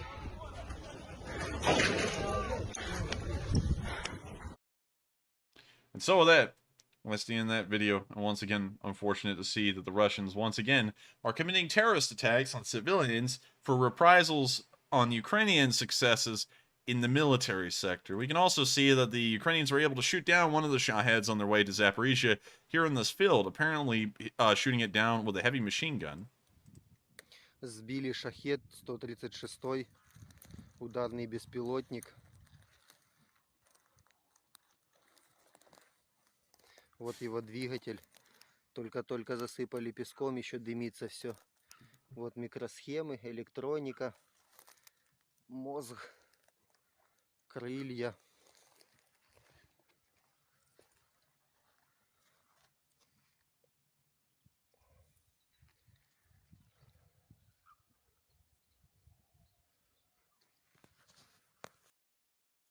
And with that, once again, some fortune to see, but it is good to know that the Ukrainian Defense Forces are trying their best to save as many people as they can from an unfortunate fate.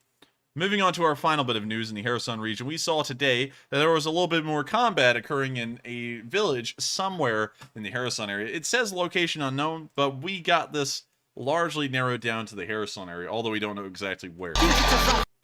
Also, that's some trap remix.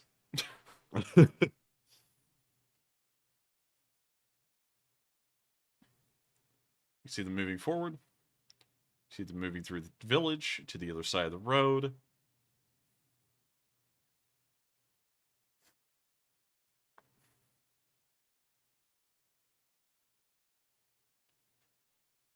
This guy spray painting his AK. It actually kind of looked interesting. You know, I see this guy looking into a shed. He's decided to make sure to cease the shed's existence and took it out with a grenade. Now see them moving alongside the house. Looks like a door just came over on someone. Looks like someone's struggling for their life as a door has now pinned them down. And we can see this guy firing into the house. There's apparently Russians inside. And so with that, that's the end of the video, and interesting to take a quick look at what the Ukrainian forces are doing in the Kherson area. Moving on across the line to Kuban, we saw the drones dropping some bomblets.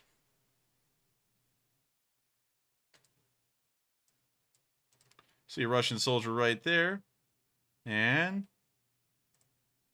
well, I would love to show you all the rest of this video, but I don't know if I can. But suffice it to say, that was pretty effective. We're now going to be moving on into our last clip of news from the Kherson area near the town of Staritsa. And once again, just want you to know, while I sit here and say that these markers are connected or near a town, that doesn't mean they're on them. In fact, we really have no idea, rather than these being in the Kherson area, where they really are. And so with this, we can see some more shooting battles in the Kherson area.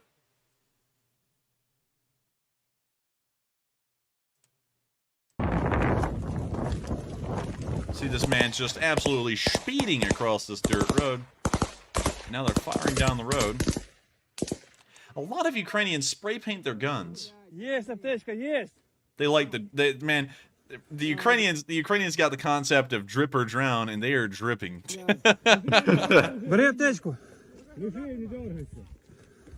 Сильно кажу.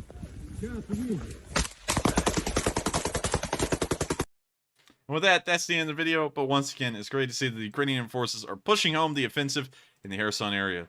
With that, we don't have any frontline advances to speak of across the entirety of the front. It seems that we haven't been able to get a lot of news to report on in that category, and so with that, it's now time for us to move north to Kyiv to listen to the speech from the one, the only, the legend, Vladimir Zelensky. And so, here's the speech from President Zelensky on day 229 of the war. Хочу сьогодні адресувати це моє звернення тим у світі, хто піддається російським маніпуляціям про нібито переговори. Про те, що нібито тільки переговори можуть завершити цю жорстоку російську терористичну війну. Чи хоче держава-терорист миру? Очевидно, що ні. Вона це доводить щодня і щоночі. Запоріжжя – одне з українських міст, проти якого Росія спрямовує свій ракетний терор. Цієї ночі, внаслідок російських ударів по звичайних житлових будинках, у Запоріжжі загинули щонайменше 14 людей. На жаль, це число може зрости. Розбір завалів досі триває. Більше 70 людей поранені, серед них 11 дітей. Усім їм надається належна допомога, сотні сімей залишились без житла. Від удару однієї з ракет, важкої протикорабельної ракети Х-22, По звичайному 9-поверховому житловому будинку був зруйнований цілий під'їзд з 1 по 6 поверх. Це був свідомий удар. Той, хто віддав наказ, і ті, хто його виконували, знали, куди б'ють. Удари цієї ночі продовжили серію російських ракетних ударів по Запоріжжю, які лише цього тижня за час з 3 жовтня забрали життя вже щонайменше 43 людей. А ще були удари по Харкову, по містах Донбасу, по інших містах України. Ще були удари іранськими безпілотниками, авіаудари. Абсолютна більшість з них по цивільній інфраструктурі нашої держави, по цивільним людям. Коли хтось хоче переговорів, він такого не робить, а коли хтось терорист, він робить саме так. Чи дійсно переговори допомагають подолати терор? Зараз усім треба чесно дати собі відповідь на це запитання. Терористів знешкоджують. Терор – це злочин, за який має бути покарання. Терор на державному рівні – це один з найбільш жахливих міжнародних злочинів, який загрожує не тільки комусь одному у світі, а й усій міжнародній спільноті. Якщо терор залишиться непокараним, якщо терористу вдасться залякати настільки, що хтось у світі хоче просто погодитись, заплющити очі на терор, то саме це і буде програшем. Програшем свободи, програшем людяності і програшем демократії. Саме цього так хоче Росія. Саме для цього їй і потрібен увесь цей терор. Від ракетних ударів до глобальних криз, які спровоковані державою-терористом. Це вже було в історії, коли минулого разу іншій державі-терористу дозволили робити те, чого вона прагнула, бо сильні світу цього злякались її терору. Почалась Друга світова війна. Зараз світ об'єднаний, зараз всі у світі розуміють, проти чого насправді ведеться Росією ця війна в Україні. Це російська війна проти усіх тих цінностей, які роблять людей людьми, а життя мирним. Україна виграє в цій війні. Ми можемо звільнити всю нашу землю і можемо поставити на місце державу-терориста. Росія має бути покарана за терор. Тільки це гарантує, що протистояння не розростеться до ще більшого масштабу і не перекинеться на інші країни. Але для цього ми маємо зберегти максимальну єдність. Єдність усіх людей світу, які цінують мир, поважають право на життя для кожного і достатньо чесні, щоб визнати постійний терор проти цивільного населення є очевидною відмовою Росії від справжніх переговорів. Тому потрібно офіційне визнання Росії державою-терористом, визнання на всіх рівнях. Потрібне обмеження будь-яких економічних контактів з будь-якими російськими суб'єктами. Не можна бути спонсорами тероризму. Потрібне чітке засудження на всіх рівнях кожного ескалаційного кроку Росії від терористичних ударів до злочинної спроби анексії нашої території. Відповідна резолюція днями буде розглядатися Генеральною асамблеєю ООН. Ми побачимо по голосуванню, хто і як ставиться до терористів насправді. І потрібна принципова і достатня допомога Україні, допомога нашим людям, які є мішенню для держави-терориста. Треба пришвидшити надання Україні достатньої кількості ефективних систем протиповітряної оборони. Саме переговори про надання таких систем ППО, саме переговори про збільшення іншої оборонної, політичної та фінансової підтримки Україні – це і є той єдино можливий переговорний формат, який може реально наблизити мир. Я дякую всім, хто допомагає нам протистояти терору, дякую всім, хто воює і працює заради повернення Україні миру і кожному українцю гарантій права на життя і безпеку. Вічна пам'ять усім жертвам російського терору.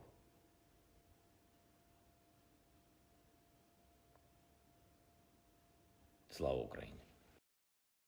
And with that, that is the end of the speech from President Zelensky here on day 229 of the war in Ukraine. And of course, that rounds out our news segment as we reached the goal almost an hour ago at $10,000. Can we get a yee-haw, Matthew?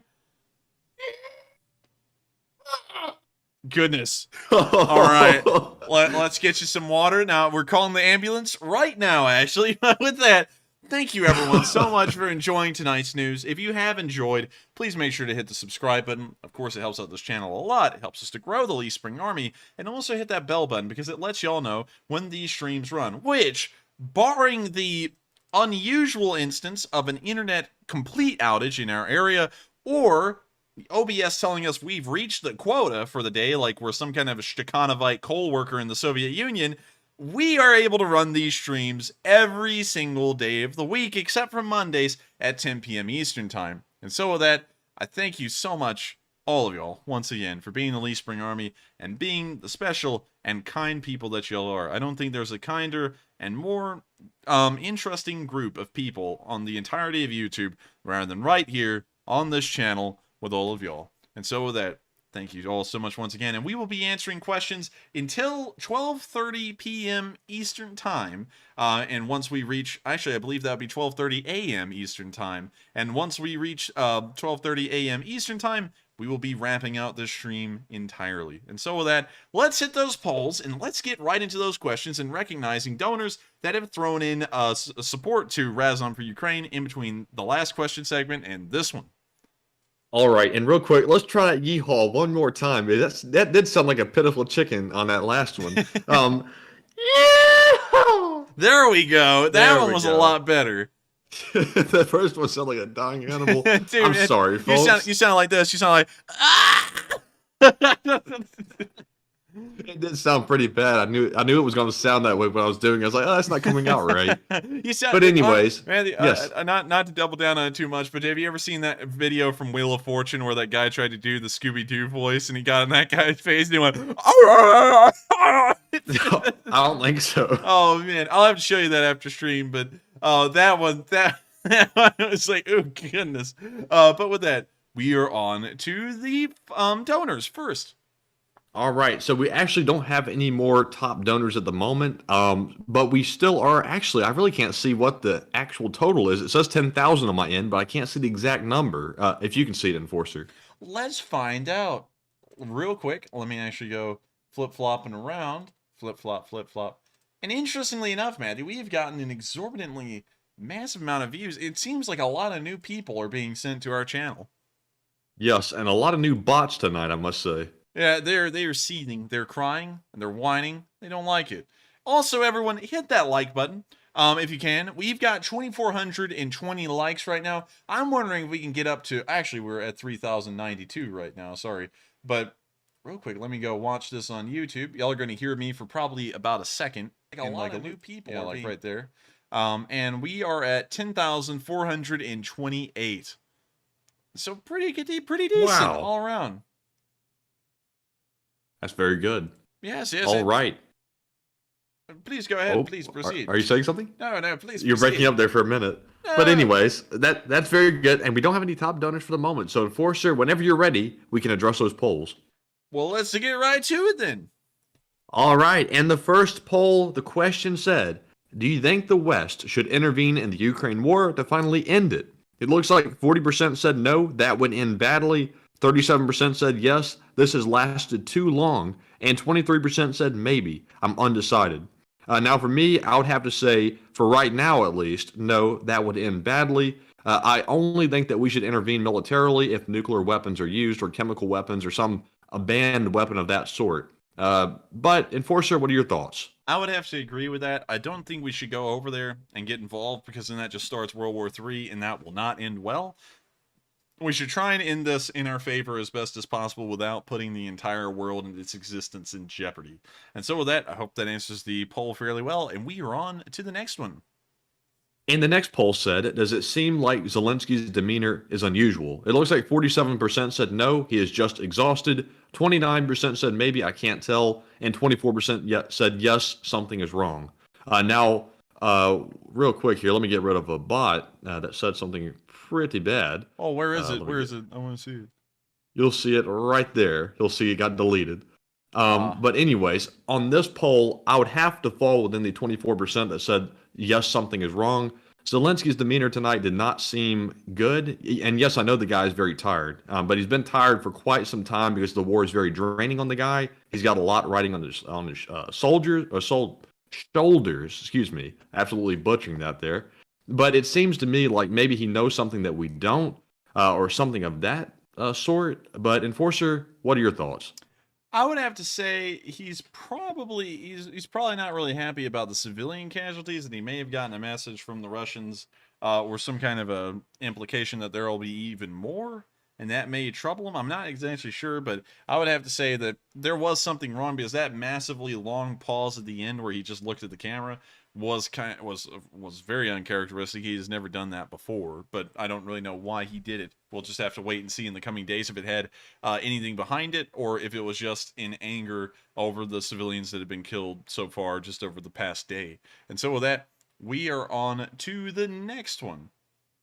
All right, and that is our last poll. It's very interesting, man. Like I told you, we were getting more views, and I just saw someone said Zelensky loves cocaine. Like, how in the world? Okay, listen, if you're a bot, can you at least do it right? Like, can you actually spell? I mean, at least he's the president of Ukraine. The bots can't even spell. They're saying that cocaine. Yes, like when I go to a drug dealer. Oh, wait a minute, hang on. I better not say that on YouTube. Whoa. Let me back up. And definitely don't say that. They're going to get us. Yeah, they're going to get us for that joke, but when you go to certain people in the streets who sell wares in fine china, you usually don't say, yes, I like some cocaine, please. But with that, also, dang, Matthew, you're having to go through and just go ham. I know, the bots are really going wild right now. Yeah, so with that, we are on to the next. And also, for legal reasons, that was a joke. That was entirely a joke.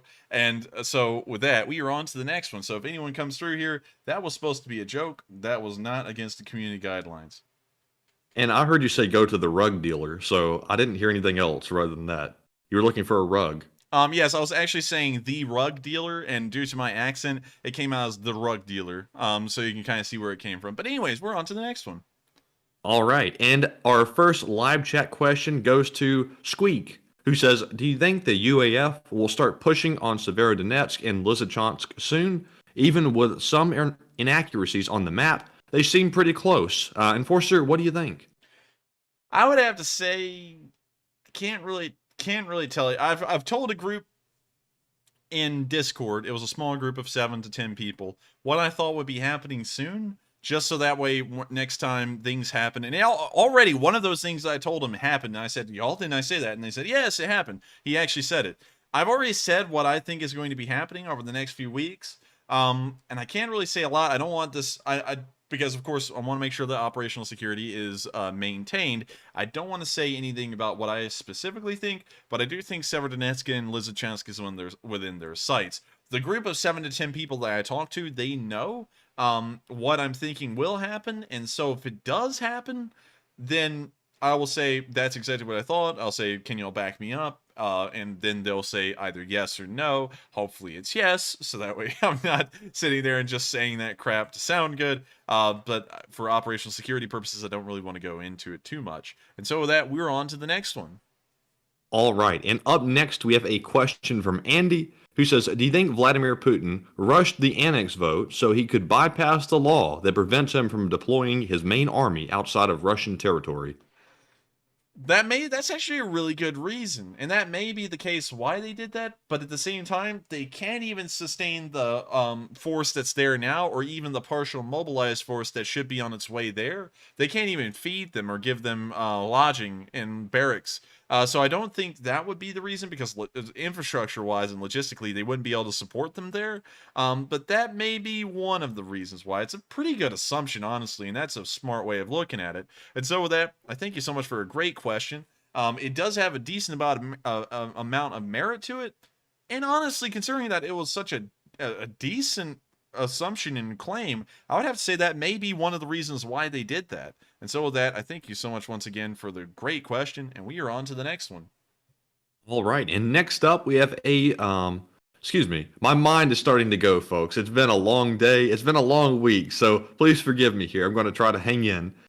We have a question from WF2U, who's actually figured out the Morse code. He says, tonight's plain language telegraph message, as typed directly from hearing it, says, it looks like the Kirch Bridge needs some ice for that wound. No decoding or deciphering needed. Well, for our purposes, there's always decoding involved in that process because it sounds cool. But I thank you so much for deciphering it. And I do think they should put some ice on that bridge. I don't know about you, Matthew, but if a normal school nurse looked at that, I think they would recommend an ice pack. Or some of that calamine lotion if it's a school nurse. Yes, yes. That's the solution to everything. It's always that lotion or it's that ice. And so with that, I thank you so much for once again deciphering that Morse code message.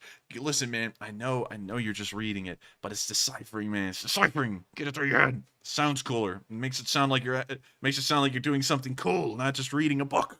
But with that, thank you so much once again. And I know it's not deciphering in all seriousness, but it for some reason it just seems like that to like everyone who does not read Morse code. But thank you so much once again, and thank you all for doing this every single time. And with that, we're on to the next one.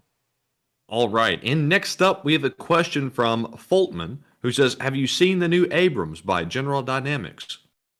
The new Abrams by General Dynamics? They have a new one? General Dynamics. New Abrams.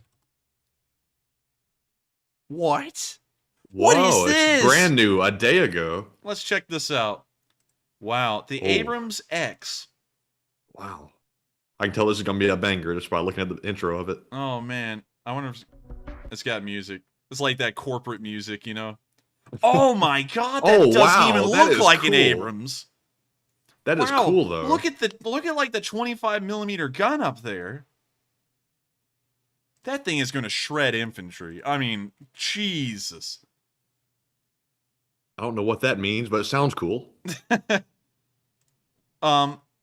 Uncrewed turret for this.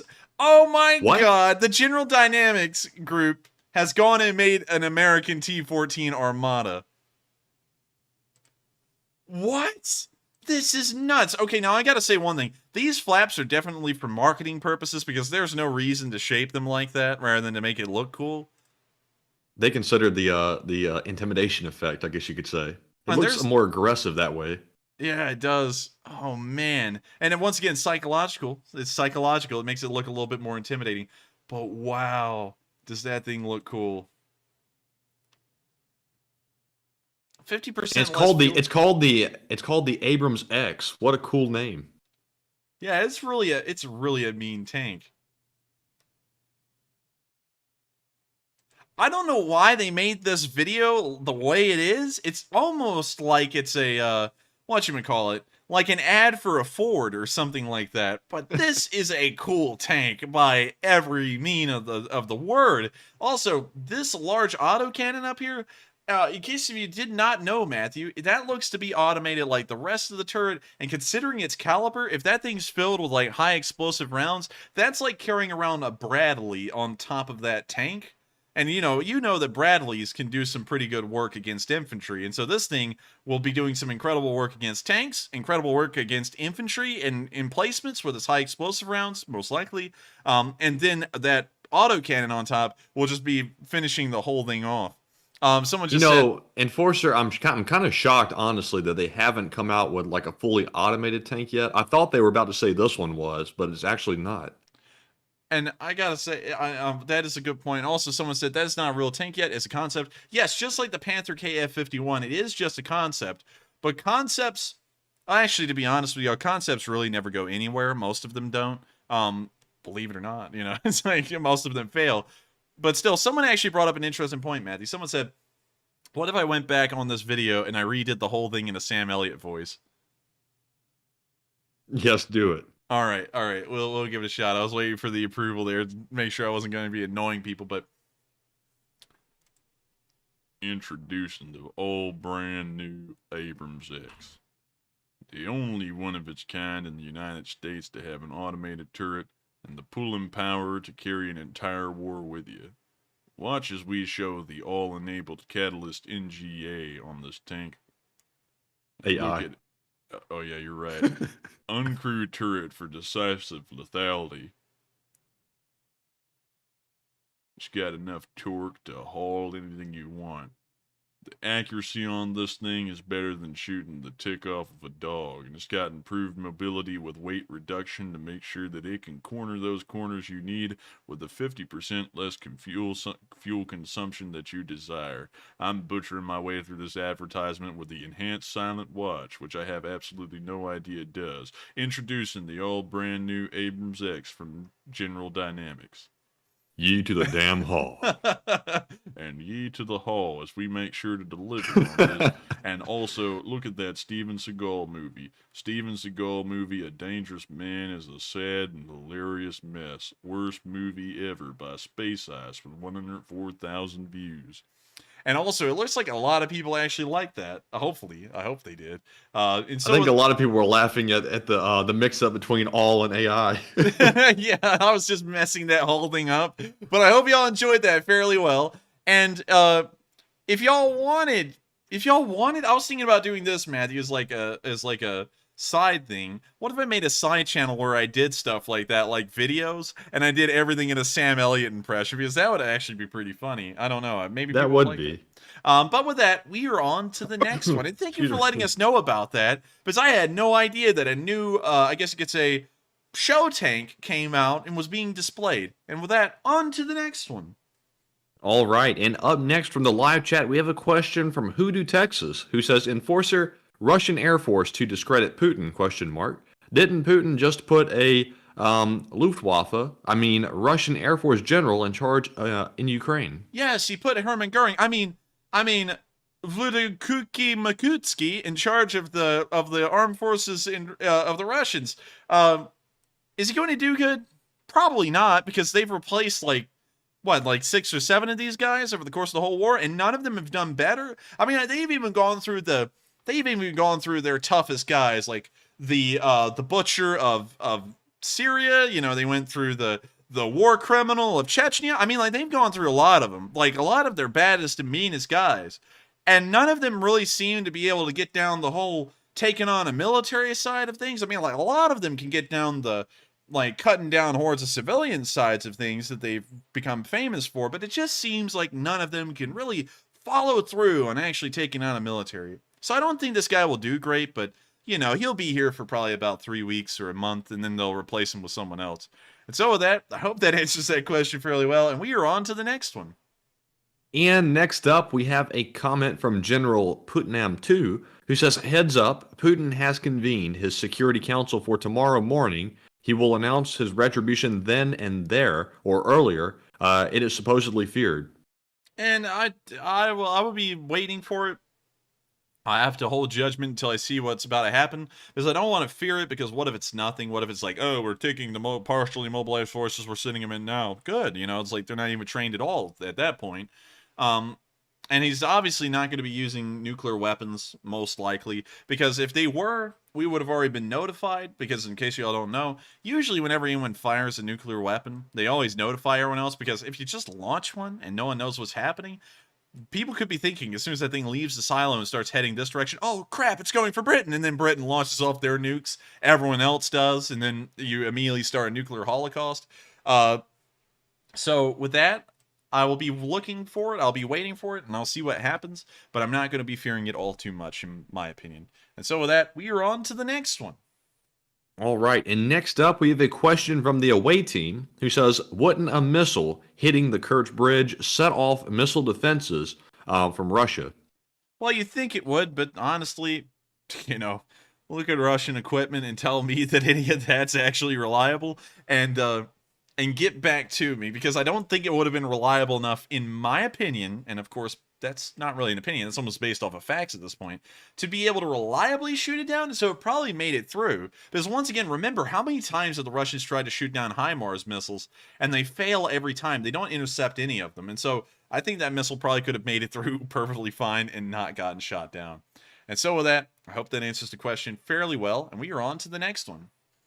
And up next, we have a question from American Degenerate, who says, do you remember that unmanned torpedo boat that washed on shore on Russia-occupied territory a few weeks back? I do. We actually talked about that, Starsky and me, about that little boat, and we ended up coming to the conclusion that we were indecisive on that thing. It could have done it. It may not have done it. We're not entirely sure, but we feel like it's one of the less plausible. Like if I had to grade this from an A to an F, it's about a C grade option. It's not the worst. It's not impossible, but at the same time, it's not the thing that we think did it. We think it was most likely some kind of a missile, both Starsky and me. But then again, that's just our interpretation of events. We're looking at the same footage as everyone else, so we don't really know for certain, but that's what we're running with. It's still a fairly good option, though. And so with that, I hope that answers the comment, and we are on to the next one. And next up, we have a question from Pablo, who says, was the train just parked on the bridge? Would it not have been moving at the time of the explosion? Great question. It was parked on the bridge. Trains do have to stop at times. Let me see, man. Is that an American viewer or is that a European viewer? If you know. Pablo, I'm not really sure, to be totally honest. I have a feeling you would most likely be from North America, probably from the United States, Canada, or somewhere else. And if you are, you've probably never ridden a train, much like me and everyone else that's in North America.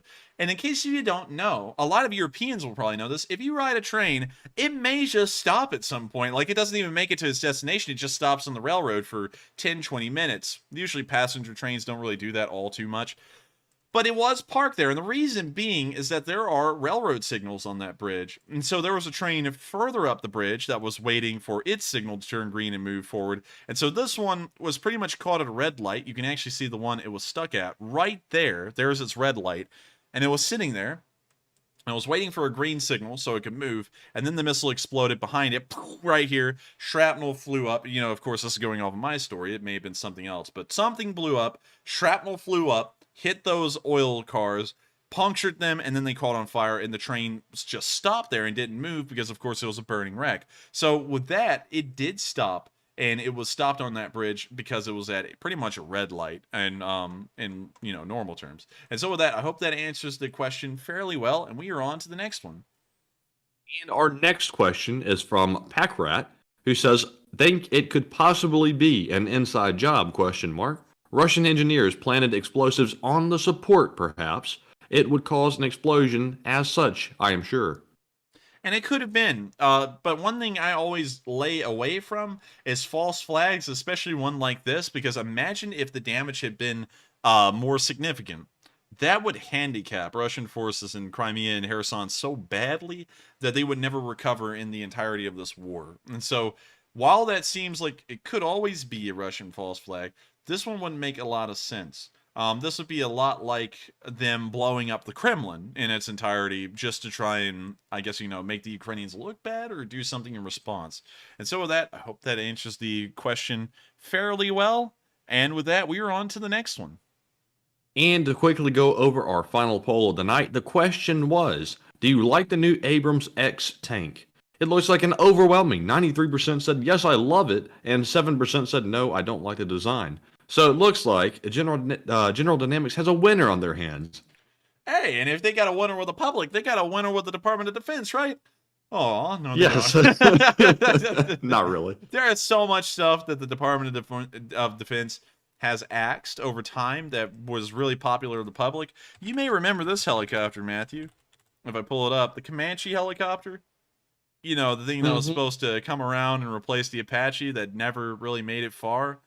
It was cool looking. It really does look neat. Cool. Yeah, it just never made it anywhere though because the Department of Defense axed the thing. I mean, they got their reasons for axing the stuff. Most of the time it is actually a pretty reasonable point that they're doing to not have these things put into service, but still, I don't think anyone can deny that the Comanche was a cool looking helicopter that sadly got axed just because. You can also see it right there beside an Apache. I think it was actually a little bit smaller than an Apache, and I'm not entirely sure. I would have to look into the reason why this thing was developed in the first place, but I think it was supposed to be a smaller, lighter, and cheaper version, and I believe stealth as well, version of the Apache. Still, I think the Apache... I'm sorry, I like the Apache better. Really? Yeah, there's something about that futuristic design that's really not clicking with me really well. I like the older design better. Well, let me show you this helicopter, the Cheyenne helicopter. This thing was actually what was going to go into service before the Apache. But before you go, ooh, this thing was really cool. It actually did not have a pivoting blade like most helicopters have. Like if you look at the Apache, yeah, there we go. Finally pulled it up. Thank you. So if you look at the Apache motorcycle, helicopter, we'll just type in helicopter. Come on, helicopter. So you see up here that it has all of these advanced, I guess you could say pivots to make sure that the helicopter blades can rotate forwards, backwards, left, and right to guide the helicopter in its flight path. The Cheyenne didn't have that. This propeller was fixed in place. So all it could do is make the helicopter move up. And so to counter that, they had this big propeller at the back of the helicopter that would push it around. But because of this design, it was able to move a lot faster than most helicopters, and it was able to carry a lot more ordnance and payload than an Apache could. And so it all... Now, Enforcer, they really considered the PSYOPs effect on this one. I'm sure this will scare the enemy to high hell. What, this one? Yes, this looks pure stupid. That's maybe the most stupid designed helicopter I've ever seen. Oh, come on, man. That's horrible. I mean, I like it. I think it looked cool. I don't know about y'all, but I think it's honestly a neat helicopter. Let me go back. Wait a minute, hang on. Let me go type it up here. Cheyenne It looks squished. helicopter. Okay, hang on. Okay, if you don't like that one, then you will like this one. The XB-70 Valkyrie, which was a designed supersonic bomber that the U.S. developed. Oh, no, that's cool. Yeah, I mean, like, these are some of the things that the Department of Defense has axed over time due to budgetary constraints and other reasons. Also, this is probably the coolest one, the YB-49, the exact same size as the B-2 Stealth. It was stealth like the B-2 Stealth, but it was way ahead of its time, and the technology just hadn't caught up yet. But we had a flying bomber in the late 40s, like a flying wing. You know, really, Enforcer, the coolest design in the military came out basically during the Cold War, in my opinion, like the SR-72. It's just like, that was like the golden era for like the coolest designs I've ever seen. SR-71. I mean, it is pretty cool. I think the F-117 is also a really cool one as well. A very, really neat looking bomber. Very cool. Yeah. And did you also know that this was a bomber, Matthew? Because a lot of people thought for some reason that this thing was a fighter plane. I thought it was a fighter, honestly. Yeah, surprisingly enough, it's just a small stealth bomber, which is really cool because I never really knew that until about 2 years ago. And then I found out it was a bomber. I was like, oh, that's nuts. Like, who would have ever thought? Anyways, with that, we are now on to the, I think, 3 more questions from the chat, and then we're going to be rounding out tonight's stream. All right. And our next question is from Banana Boat, who says, could it have been a Tomahawk, considering it's accurate as hell, and no one has taken that off the table for Lend-Lease? Well, I mean, you know, we talked about that, and that's actually the conclusion we came to, is that it was most likely a Tomahawk. So, probably, but with that, we're on to the next one. And up next, we have a question from the Chow, who says, do you think they only blew up one side of the bridge so that if they started to take Crimea, the Russians could retreat still and civilians could leave Crimea? I think they could have done... Well, I think that is a good point, but if the Russians needed to retreat drastically, they could just draw in the Russian Navy to ferry troops and people from Kirch over to the other side of the strait and then drop them off there. So they would have had an alternative if the entirety of the bridge had been destroyed. I think only part of it was destroyed because that 1 or the 2 missiles that hit it didn't exactly have enough explosive oomph or firepower to be able to do the job. So will do the job completely. And so with that, I hope that answers the question fairly well. And we are on to the final question of the night. So who is the lucky last person who threw in the lucky last question of the night? And that person is Hal Rose, who says, Enforcer, could a harpoon or equivalent missile have been used to blow the bridge? I don't think a harpoon could have done it. I'm not sure if a harpoon has the explosive yield, because we were assuming 1,000 or more. Harpoon missile. Let's see the head on this thing. 488 pounds. So it's about half of the size of what we're assuming would have been needed to blast that bridge apart. And so I don't think just by the size of this thing alone, it could have done it. But, you know, then again, maybe two, because we heard two explosions. Maybe two of them hitting almost one after the other could have done something like that. But then again, it also only has a range of, I believe, 75 miles. Yeah, 75 miles. So it would have had to have been pretty close and fired by ship, aircraft, or grounds, like a ground vehicle at 75 miles distance to hit, and there's really nowhere around that's 75 miles away where the Ukrainians could have launched one of them. And so a decent idea, but I don't think it meets the prerequisites to be a possible likely option. And so with that, I hope that answers the question fairly well. And I thank you all so much for watching once again. It's been an absolute pleasure to cover the news again, and of course to raise $10,000 for Razom for Ukraine. The fundraiser did it again. It blew it out of the water, and it's great to know that a massive amount of y'all are so incredibly kind with y'all's support to these fundraisers and helping out Ukraine. 30 fundraisers into this war, 30 whole fundraising weeks in, and we are still reaching goals. And so thank you so much once again, and I will see you all on Tuesday at 10 p.m. Eastern Time, as we will be reporting the next 48 hours of Ukraine on day 230 and day 231. Thank you all so much once again, and I will see you all then. Good night, take care, Slava the LSA, and Slava Ukraine!